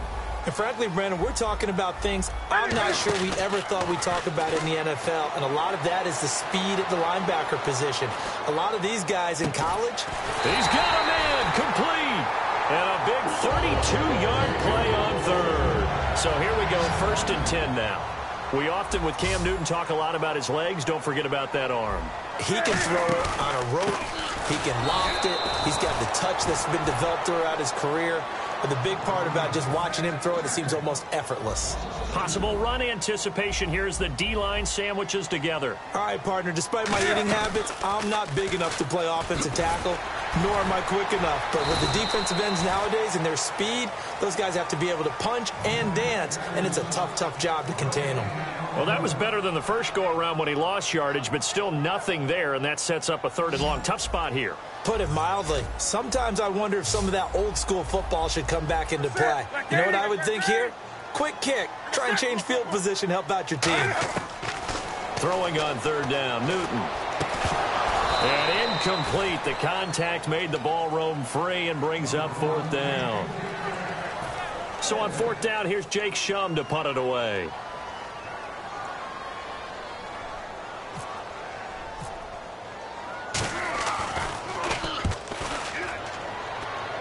And they won't risk defending a return here. That one's out of bounds, and it'll be spotted at the 14-yard line. The Seahawks offense now, they get ready to head back onto the field. And that recipe on their last drive that resulted in a touchdown looked pretty good, so they'll be hoping to do that once more. And it takes me back to when we sat with the offensive coordinator and the head coach. They felt pretty good about... There goes Jeremy Hill. He's at the 40, the 20, 10, 5, and all the way in. Touchdown, Seattle. Jeremy Hill, 85 yards. And the Seahawks get the quick strike touchdown. And it's good to make it 14-0.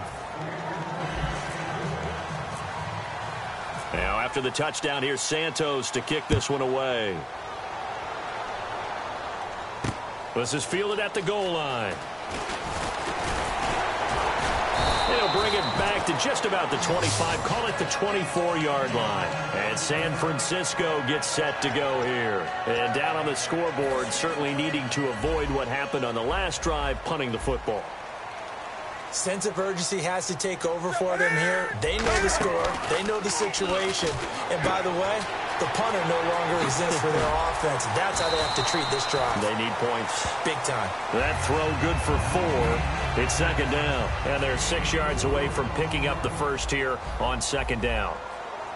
They'll come out in the pistol. On 2nd down, Freeman.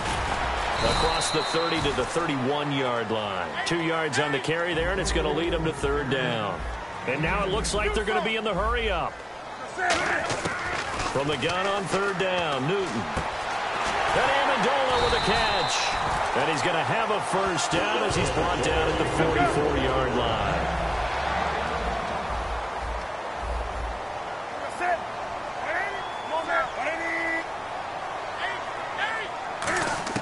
Again, we'll see the pistol here. Flush to his right. On the run, he'll let this go deep. It's caught inside the 25. And he's going to take it in. Touchdown, San Francisco. Victor Cruz, 55 yards. And the 49ers have cut it back within a score. Billy Cundiff now to kick the extra point. And that one makes it 14-7.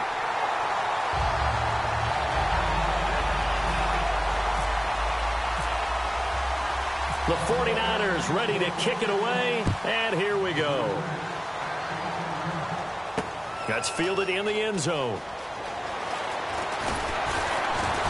And he'll wind up about 4 yards shy of where he would have been if he had taken a knee, as they'll start at the 21-yard line. And the Seahawks get ready to trot out on the field. And we'll see how this is played. Offensively, they've got the lead. Not a whole lot of time left. What do you think?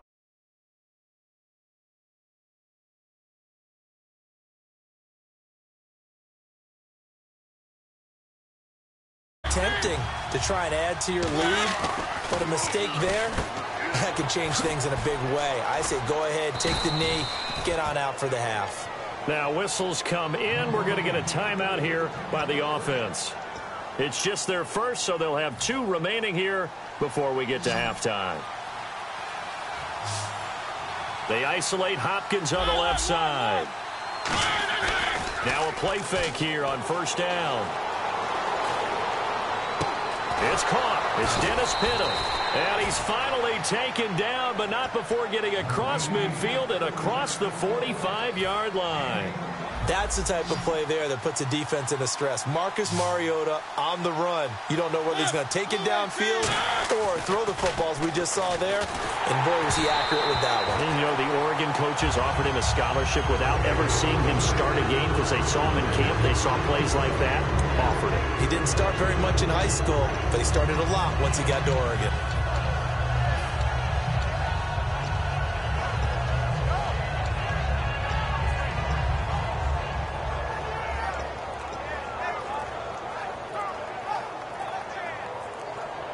Second down following the incompletion.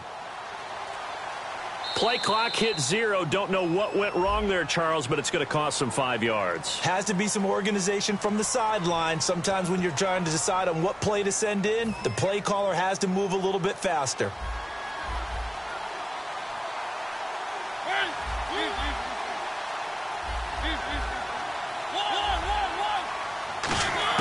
A second down throw here for Mariota. Trying to force it to Hopkins, and it's intercepted. Willie McGinnis picked it, and his guys have got it back at the closing stages of the first half. And San Francisco gets set to go here. And from this spot in the field with the clock where it's at, you think we're just going to see a knee and that's it? And I think in this situation, that's the proper play. But we do know there's some risk takers out there that may want to take one more shot before the clock runs out.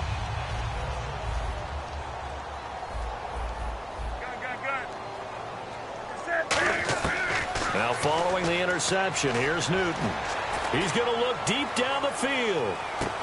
Oh, and a bad throw there. It's intercepted. A great read, and it's picked off.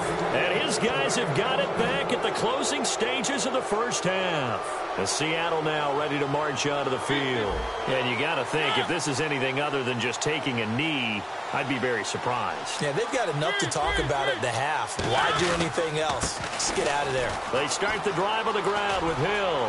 And he cuts it right sideline. There goes Jeremy Hill. 20, 10, 5, and he's in for the touchdown on the final play of the first half. The prayer is answered. How did they get that done? And with that carry, he's already over 100 yards here in the first half. And, partner, you know exactly what he's saying to his teammates right now, right? Especially to the play caller. Give me the ball. Again, and again, and again. It's not that heavy, sir. I'll take it. Both teams appear ready for the fight ahead, and we resume action here in quarter number 3. And no return on this one as the fair catch is signaled for and taken. Here comes the 49ers offensive unit as they'll have it first to begin this third quarter. They have the ball here for the inaugural drive of the second half. Pretty big deficit, though. We'll see what adjustments were made in that locker room. And I never want to make something more important than it actually is, right? I don't want to create more hype than what is there. But this is I'm doing it, though. This is a really important drive. And we often talk about teams scripting plays to start a game. A lot of them script to start the second half, too. And they're scripting something that they expect to get them into the end zone and back into this game. We'll see if that script is a good one for them. So a second down incompletion now brings up third down. To throw is Newton. Caught. It's Cruz left side. And he is going to lose yardage here. Now look at this. 4th and 12, and they're going to line up to go for it. They threw the screen to the perimeter, but to no benefit at all. Tackled behind the line of scrimmage for a loss of yardage. Newton now to throw. Escaping the pressure right. And finding Fedorowicz. And he's brought down after a good gain. That one good for 21 yards. And on 4th and long, somehow they're able to keep the drive going.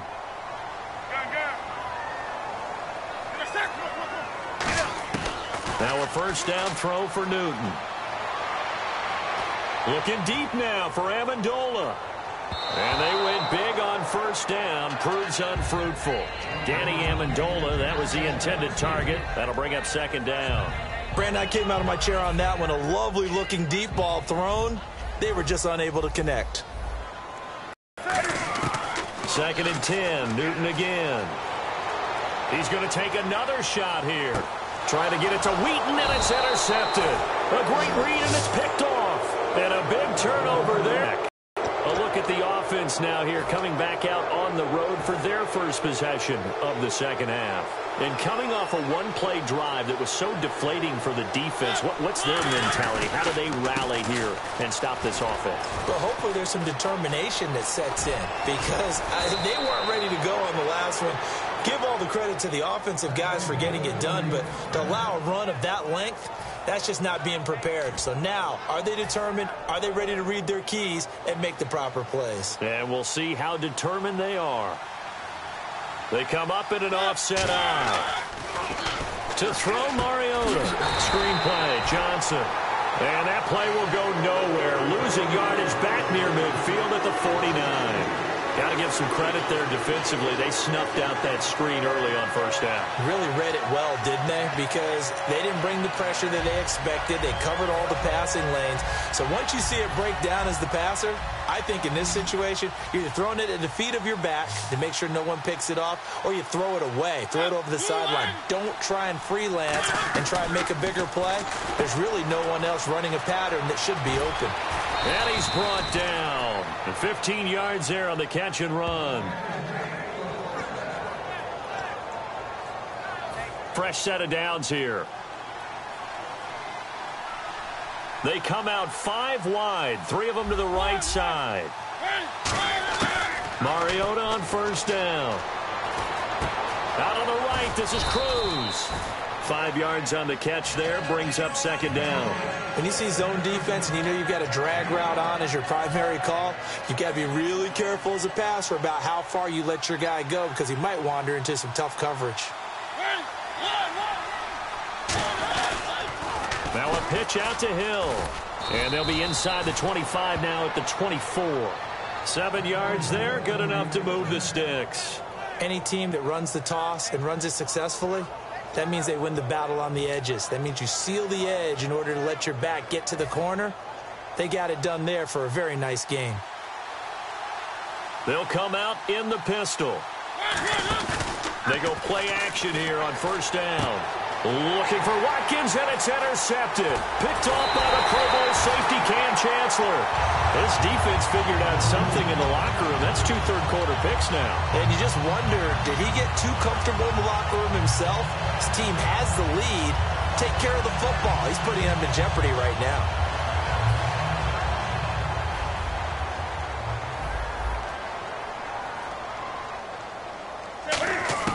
Now following the interception, here's Newton. Right side, caught Fedorowicz. Give him a couple on the catch. It's 2nd and 8. I'm wondering if the same thing went through your mind as mine. When I see a big man like that make a catch, all I keep thinking to myself is, big man with football. Look out, everyone. He may not juke you a whole lot, right? He may not run past you because of his size. You're talking about a guy weighing in the 270 range. But, boy, once he gets his mitts on the ball, he's going to be tough to bring down.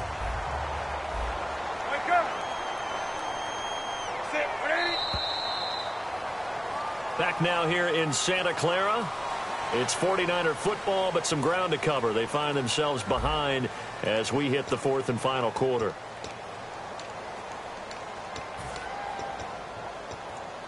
Now the offense lining up 1st and 10.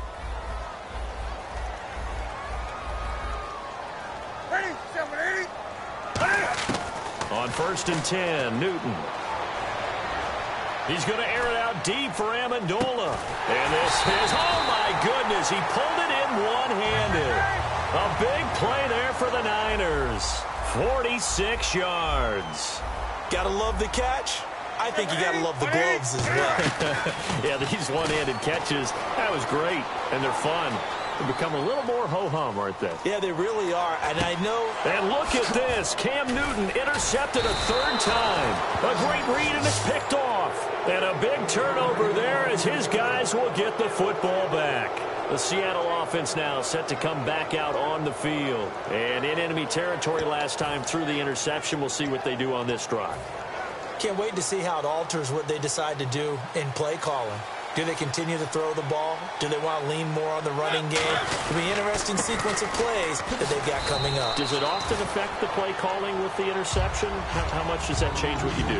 I think it does depending on why the interception was thrown. Sometimes it's just a matter of the defense made a great play, so you continue to come back. But if it's on you, if the offense just doesn't have the confidence, if they're a little bit shaky, maybe try to take the pressure off and run the ball a little bit. Mariota to throw it. And intercepted. Maybe the turning point they need. And into the end zone. A pick six for the 49er D as they score the touchdown. That was an interception, but on the field, the guys who are picking it off, they're not saying that. What word are they using? It's Oski. And that means catch the ball and go the other way. That's your vernacular. I've never heard anybody say Oski. Ask around. They'll tell you. So they throw the pick six. They'll get another shot at it now as this one's in the air. That'll be taken in the end zone. Sammy Watkins, he's going to go. He's at the 30. And all the way in, touchdown Seattle. Sammy Watkins, 104 yards. And the Seahawks add on to their lead.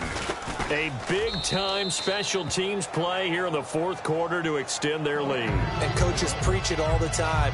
If you can score on special teams, your chances of winning the game really jump up in a big way. Now, I'll let our analytics friends quantify it and give us the exact numbers, but that's what coaches talk about all the time, that extra momentum, that extra bounce you get from a special team score. I don't have any analytics friends. Those are your friends.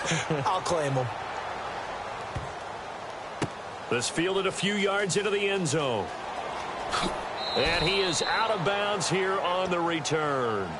And San Francisco gets set to go here. And 3 interceptions in this game. And I would have to think, I wasn't a quarterback, but number 4 is kind of, you're like, oh, man, I can't throw 4. No, and what's interesting is, what do the coaches decide to do now? Having thrown 3, do you alter your offensive strategy? Do you take the ball out of his hands and maybe turn to the running game? Or do you have that supreme confidence that he's going to turn things around? We'll see what they do. Cam fighting. He lost the football. It's out. And the Seahawks have picked it up. And down inside the red zone at the 19-yard line. Seattle now ready.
Thank you, Larry. Brandon Gaudin, along with Charles Davis here in the booth. We are set for a spectacular draft champions matchup and some spectacular talent on your screen right now. Let's not waste any more time. Let's get down to the field for kickoff.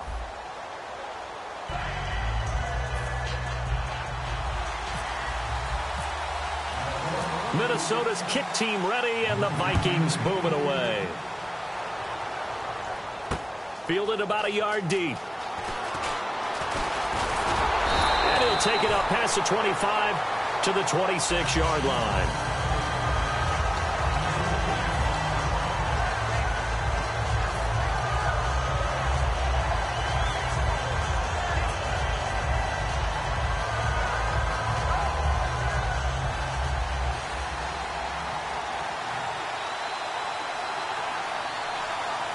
Hill, the lone setback. And he'll get it up the middle. And he'll maybe get it back to the 25 here on the first play, but no more than that. It's a loss of a yard there, and now second down. We've become so accustomed to it, you sort of take it for granted. You really do, but he is so good that every team in his division, every year, is trying to make sure they draft people charged with trying to block J.J. Watt. So far, hasn't been too successful. 23 yards on the play. And on this first drive, looks like they want to get that vertical passing game going early. And they did, and what a warning shot they just fired. If you're not going to back up and play coverage deep, we're going to attack you all game long. And once you adjust to that and you start to back off, then that opens things up underneath. A really nice start for them. Great way to get the game going. 9 yards is the pickup there, and they'll have a 2nd and 1. And that looked like some pretty easy yardage there right up the gut. And he's a guy that has some height to him. So when you don't have to drop a shoulder or create or get through contact or trash, makes it a lot easier to stay upright, see the field, and make a run as we just saw there. Dancing to his left. Oh, he's got some breathing room. And he gets this one all the way down inside the 20-yard line. 23 yards on the play. You know, I don't think this is the last time we'll see that in this game. This guy has mobility, and they want to use his legs in the game plan. So there'll be designed runs as well as his scrambles. And now the offense operates in the red zone. They'll run it now out of the gun. And he is going to lose yardage here. It's a loss of 4 there, bringing up 2nd down. The insistence of speed at every position is really seen at the defensive end spot. These guys in the old days were often outside linebackers. They just pushed them forward because they wanted to play fast and get to the quarterback or the running backs quicker than ever before.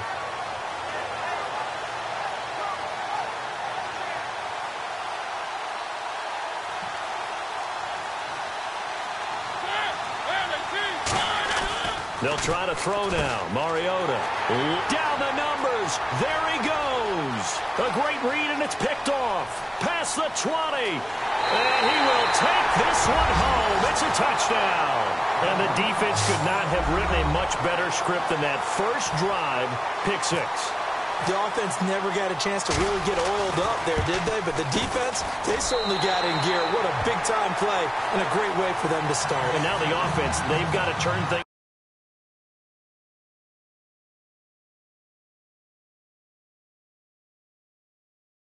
this out because your backs are on the ground real quickly. Yeah, usually when you're starting the game, getting the ball, 0-0 is the only score you're worried about. Now the second time you get it, you're already down a touchdown. And now out on the field, here comes Los Angeles. And last time, decent field position through the pick 6, obviously costly. But they can't afford to just bunker in now. All right, good field position means go ahead and attack on offense. Try and press the advantage a little bit. They just have to be better with the football on this possession. So that didn't bother you too much last time. No, because it's exactly what you're supposed to do. You can't have good field position and not try to take advantage of it. Sometimes the defense makes a good play, too. Give them 11 yards that time and a new set of downs. We talk about mobility on quarterbacks all the time. Here's where it really pays off. Able to move, evade, and is accurate throwing on the run and picking up a first down. On 1st and 10, here's Mariota. Forced out to his left. The hook up on the right side to Hopkins. 30 yards on the pickup there. And that leads to a Los Angeles first down. And the young buck showing that ability, that agility to dance outside of the pocket, complete the deep ball. And don't think for a second that the coaching staff didn't have their heart rate accelerate a little bit there, right? Anytime you have those young quarterbacks and they get outside of the pocket, you're just hoping that they make good decisions because so many things can happen that can go wrong when you throw it downfield like that. He got away with it there and in a big way. And a short gain down to about the 33. Just a yard on the pickup there, and it'll bring up a 2nd and 9.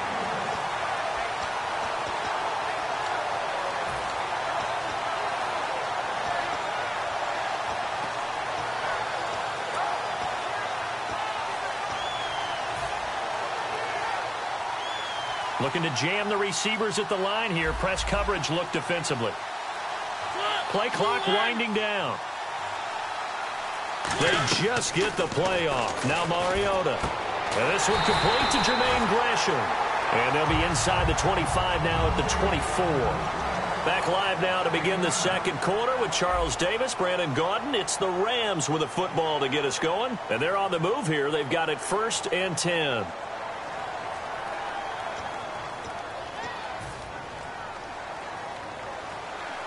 And the D-line pinching together, must be expecting the run. They'll come out in the pistol. Throwing is Mariota. And he fires one that's intercepted. Picked off by the all-pro linebacker. It's Von Miller. And his guys are going to take over at the 21-yard line. That's sort of a second quarter to forget for him. Now 2 picks in this frame. Almost as if the first one that he threw, he couldn't shake, couldn't get it out of his head. He ends up throwing a second one as a result. Compounds the mistake a little bit. Yeah, you got to be able to forget, compartmentalize, whatever you want to call it, and move on. He hasn't been able to do so here in the second.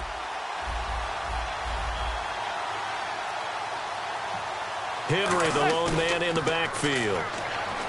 Now a play fake here on first down. Oh, he's got a little daylight. And he gets this up just shy of the 30 to the 29 before he's out of bounds. Now, that was not a bad scramble there on first down. He didn't force it, nor did he throw it away. He was able to take off, and now he made it a very manageable 2nd and short.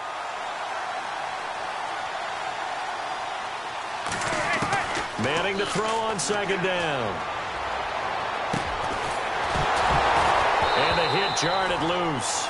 It's incomplete. Whenever I see an in-route dropped, as we just saw in that play, I'm always thinking that in the back of their mind, they're worried about what's coming at them because they're going towards traffic on that route as opposed to being away from it and maybe having a little bit more space. Steps away. Try to force it to Allen, and it's intercepted. A great read, and it's picked off. And they will set up shop at their own 41-yard line. And now out on the field, here comes Los Angeles. And 2 picks thrown here in this first half alone. We'll see how that affects it. Can't wait to see where his confidence is because the great ones, they'll throw 4 or 5 picks, and while it'll hurt their team, it won't hurt their confidence. They'll think something was just wrong with the ball or the wind or something was funny. It's never about them. That's how they stay so into the moment and into the game. He's going to look deep for Watkins. And for the 3rd time here in this half, it's intercepted. A great read, and it's picked off. And a big turnover there as his guys will get the football back. And now out comes Minnesota. And following the interception, just any interception, are you a little bit more cautious when you start that next drive, or no, you just throw that out the window? I think you are. I don't think that there's any way you can run back out there and go, totally didn't affect me. Let's just go ahead and be loose with the football again. You're going to take care of it, but you have to be careful about being too cautious because now you can't run any offense at all. Still want to attack. We'll see how they attack him here. On 1st and 10, here's Manning. He's going to air one out. And this is caught. It's a big one there for the Vikings. 54 yards. The last drive he threw the pick, but he's not shy. He's going downfield again there. And you can't be, because if you back off after throwing an interception, you're easier for a defense, and you and I both know there's a quarterback in this. It's caught in the end zone. Touchdown, Minnesota. Amari Cooper, a 2-yard touchdown grab. And the Vikings are going to add on to their lead. Well, that's about as quick of a passing touchdown as you'll ever see right there. Everyone has a section in their playbook called the quick game. That was a super quick game. Out of the hands of the thrower, bam, right to the receiver, successfully for a touchdown. How in-depth is that quick game part of the playbook? It's pretty in-depth because people want the ball in the hands of the quarterback into the playmaker's hands downfield as fast as possible. There are a lot of plays, a lot of options involved with that. And he'll be brought down at the 23, make it the 24-yard line. And now out on the field, here comes Los Angeles. And last time, one-play interceptions, so this offense, they should be fresh. That's a good way of putting it. And I can't wait to see what they decide to do with play calling, because a one-play drive where you throw an interception, a lot of people think the very next time out, run the football, don't give them a chance. Maybe play action? I think maybe you go play action, show your quarterback, get a little confidence in it, and let him fling another one. 2 minutes to go here in the first half. We're back to Arrowhead after this. 3 yards to go here on second down. Shift together here from the D-line. Again, we'll see the pistol here. They isolate Hopkins on the left side. Now a second down throw for Mariota. This is complete to Watkins on a slant. And he'll be taken down, but not before he gets into enemy territory. A good pickup there of 20 yards. Quick pass play there on the slant, Charles. Works out well for the offense. The offense loves it. The Bills hit, and he lost the football. And the Vikings pick up the football. And they take over. They'll set up shop at the 46-yard line. And now out comes Minnesota. And they were able to punch it in the end zone last time. They'll be looking to do that again here for the defense. Obviously, they'll be looking to stop them from punching it back in the end zone. It always is punch-counter-punch, isn't it? And which team has the advantage? Well, let's just go back. Last time on offense, they rolled downfield, got into a good rhythm. You can see a little more bounce in and out of the huddle. You can see the sideline really get into the game. So defensively, you're thinking to yourself, how do we take that away from them? How do we get the advantage back? Let's see what they come up with. I think pressure is always the first way to go. You love pressure. I love it. Let's see if they dial it up this drive. That one goes for 13 yards, and it moves the sticks. They ran that one well. And not only did they pick up a nice chunk of yardage on the screen, they sent a message to the defense. Rush the passer all you want, but you better be careful. We can hit you going back the other direction. And some space here. And down inside the 15 he goes. It's a pickup of 19, and it'll be a Minnesota first down. I've yet to meet a wide receiver who likes to block more than catching the football, but the best ones understand that that's how they'll actually get more passes thrown to them if they help in the run. And now the Rams are going to halt things as they want a timeout. It's just their first, so they'll have 2 remaining here before we get to halftime.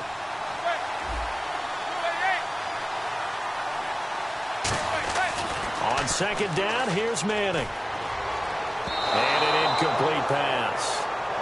That'll stop the clock here with just under a minute to play in half number 1. And you would have to think an obvious passing situation here on 3rd and 9.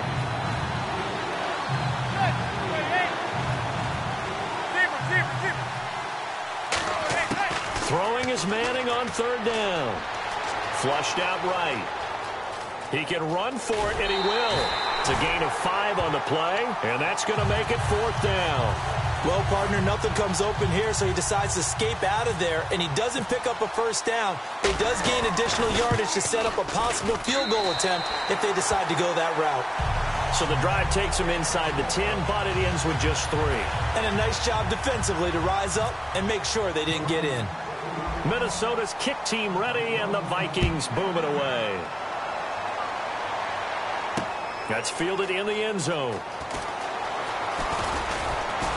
And he'll bring it a few past the 20 to the 23-yard line. And now out on the field, here comes Los Angeles. And what do you think goes on here in this situation? If you got the football, you're trailing, you're back in your own territory with just a little time. Do you try something?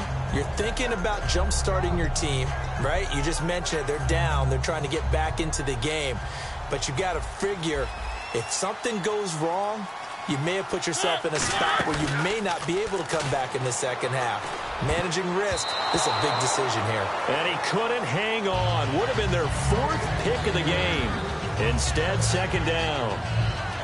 While an incomplete pass certainly doesn't look like a good play, for the guy throwing it today, as many interceptions he's thrown, he's got to feel a sigh of relief that the ball actually hit the ground and didn't go in the other direction. And here the hookup good to Victor Cruz. Now hold everything here. We're going to get a timeout by the offense. So that means they're down to 1 remaining here as we head toward halftime.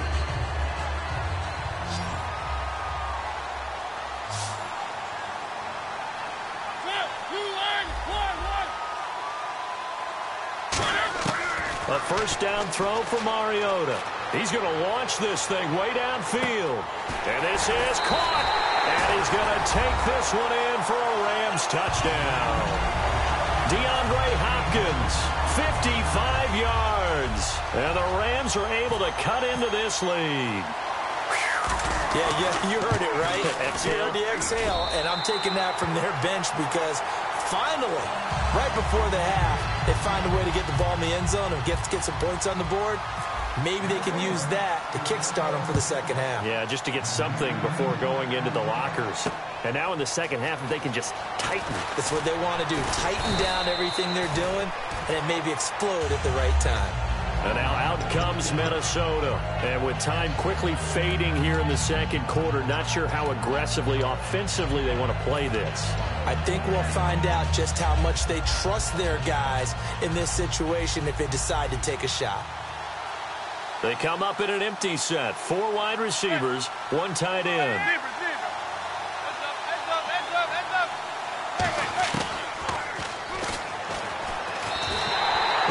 Of a full 3 yards, and now it's second down. Well, that's the big drawback to this play. Even if somehow the quarterback pitches it, he's not immune to the big hit. In this case, he kept it and absorbed it anyway. Looking for Cooper, and it's intercepted. A great read, and it's picked off. And a potential turning point as he'll get the football in very good field position late in this first half. And now out on the field, here comes Los Angeles. And likely just out of field goal range. Could be Hail Mary time. And haven't we seen in recent years that the Hail Mary seems to be more successful in the NFL than before? Absolutely we have. Mariota now. A dump off now to Hill. So we reach halftime here in a 10-point game. As we'll send you down to Orlando as we check in with Larry Ridley and our EA Sports halftime report. Larry? So both teams have their marching orders, and we'll get going again here in quarter number 3. That'll be taken in the end zone.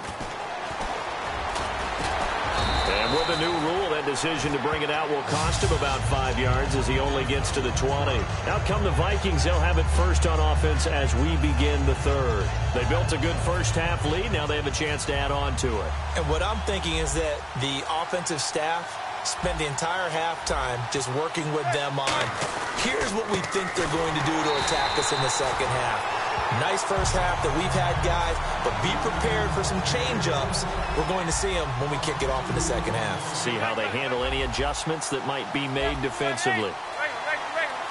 They come out here in the eye. Again, it's Henry. And he'll power his way up near the 25. So they get half of what they needed. It'll be 3rd and 6 upcoming. In my book, that's running the ball well, but with intelligence. How about him keeping the clock moving, staying in bounds? Yeah, even though it's the third quarter, you're thinking ahead, aren't you? This is where your running game can really help you with a lead in the second half. I agree totally. It's not just end-of-the-half situations that you worry about the clock. It's throughout the game. And he's going to be intercepted a 3rd time. Picked off by Andre Howell. And to the 43. So down inside the 45 to the 43-yard line. That's where they'll take over.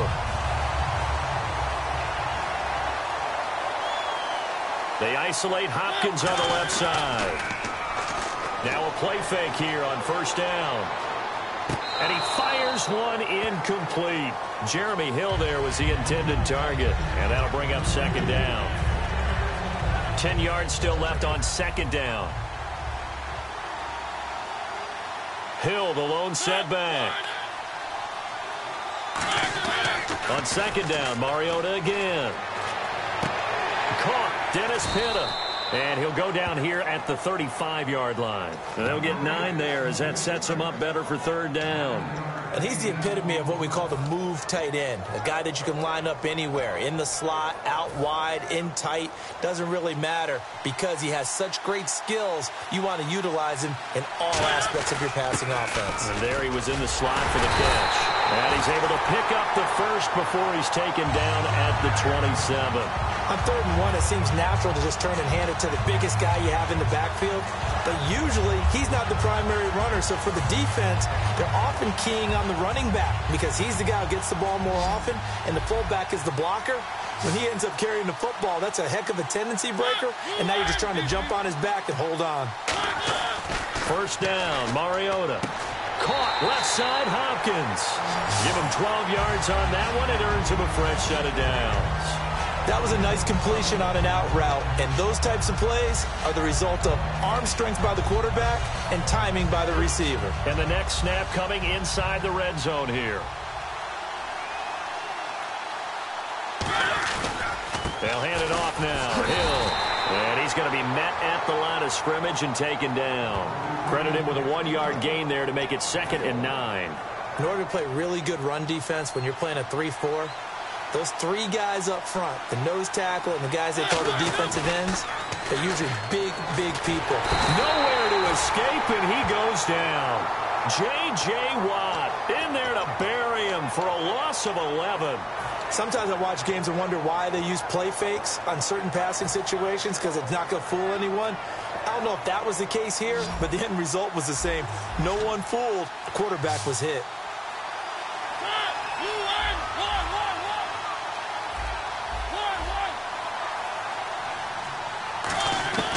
Third and long here for Mariota. Letting one go deep, and his pass is intercepted for the 4th time today. A great read, and it's picked off. And a great return as they're finally able to take him down. And the Vikings now heading onto the field. Well, Brandon, there's no question who they're going to look to on 3rd and long, but you can bet this defense knows that as well, so they're getting blanketed downfield. And this ball winds up being intercepted. So after the INT, it's Manning. His throw's going to be incomplete. He couldn't get the hook up there that time with Thomas, and now it's 2nd down. Unable to connect on the 1st down pass play, now it's 2nd down. Well, sometimes you just have to take things into your own hands, don't you? I mean, the offense is really struggling in this game. They'll lose a yard that time, and that's going to lead to a 3rd down. Let's just go ahead and go back through that play with his eyes, because he's got to read his keys. Run or pass right off the top. You're probably going to read an offensive lineman to see if he sets up in pass protection, if he fires out for a running. Oh, this is taken in. It's complete.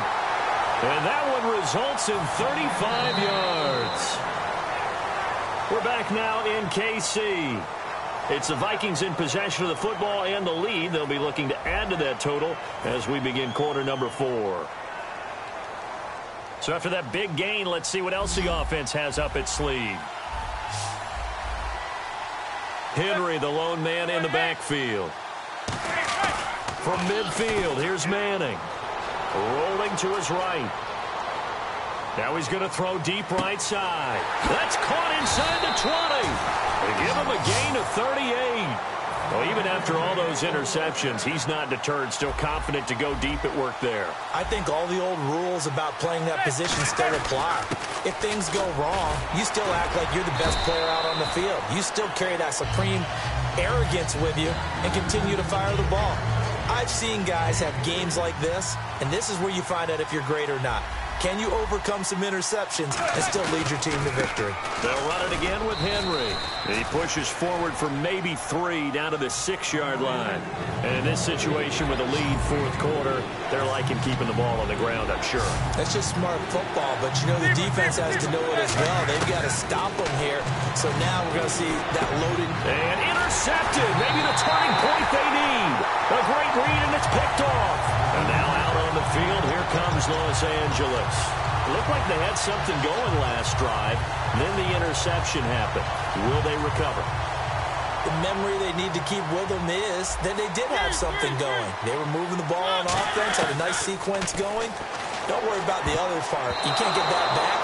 Let's go back to what you were doing well before. I thought you were going to say they need to have no memory, but remember the good part, forget the bad. I like that even better. Second down here after the incomplete pass.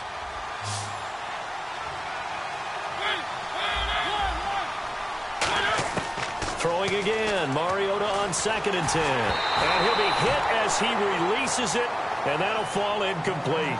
We just saw another example of really good defensive football, which has led to the cushion that they have in this game. Got to him once again, knocked him on the ground, forced an incompletion. Yeah, they've set the tone. It's one thing to set the tone, another to come in here on the road and set the tone. Here's Mariota, and he's got Gresham. 18 yards there and a first down. Time for a break. We're back to finish this one off after this. So the offense has it 1st and 10. On 1st and 10, here's Mariota. And his throw is incomplete.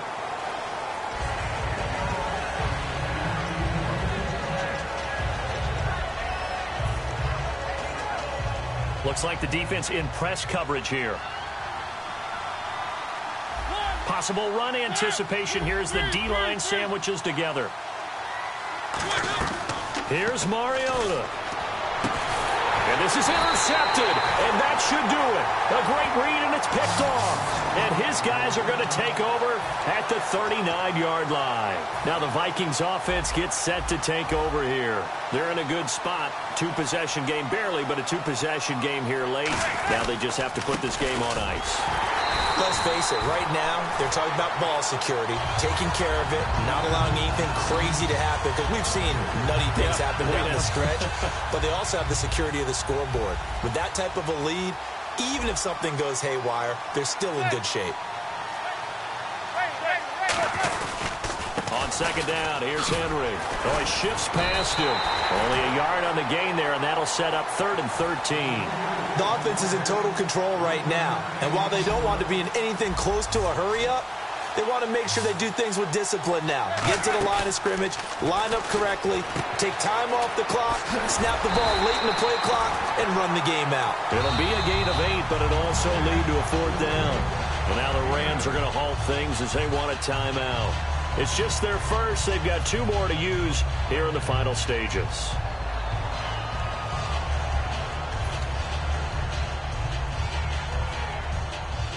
And with things looking pretty good on the scoreboard, they're going to keep the offense out there and go for it here on 4th.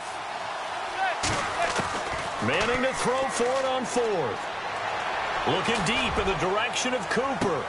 And no, it's incomplete. Boy, it looked like he had it and dropped it. And the Rams get the football in outstanding field position. And now out on the field, here comes Los Angeles. They might be thinking this is close to a lost cause here. Got to play it out. What do they need to do? Well, they have a thought process in mind already, but they can't get ahead of themselves. They know that they need to score quickly. Yep, 2-score game. Onside kick and get the ball back and then score again, but they can't worry about the last 2 points. The only thing that matters is scoring quickly, then they'll take it from there.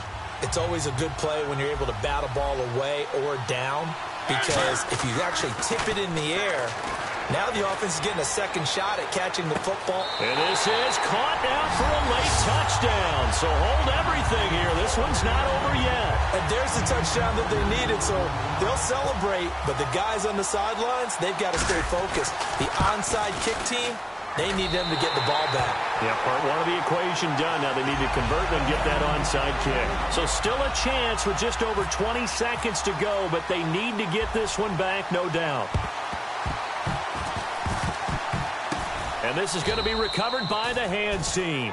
And that should just about put a capper on this one. Well, 4th quarter, they felt like they needed the football back. Unfortunately, they couldn't get it. And I know we've brought analytics into the game, and someone has said here that the data says that when a team's expecting an onside kick, 80% of the time, the team expects. Derrick Henry all alone. That one goes for 38 yards. And the Vikings are going to have it now, 1st and goal. Red zone opportunity.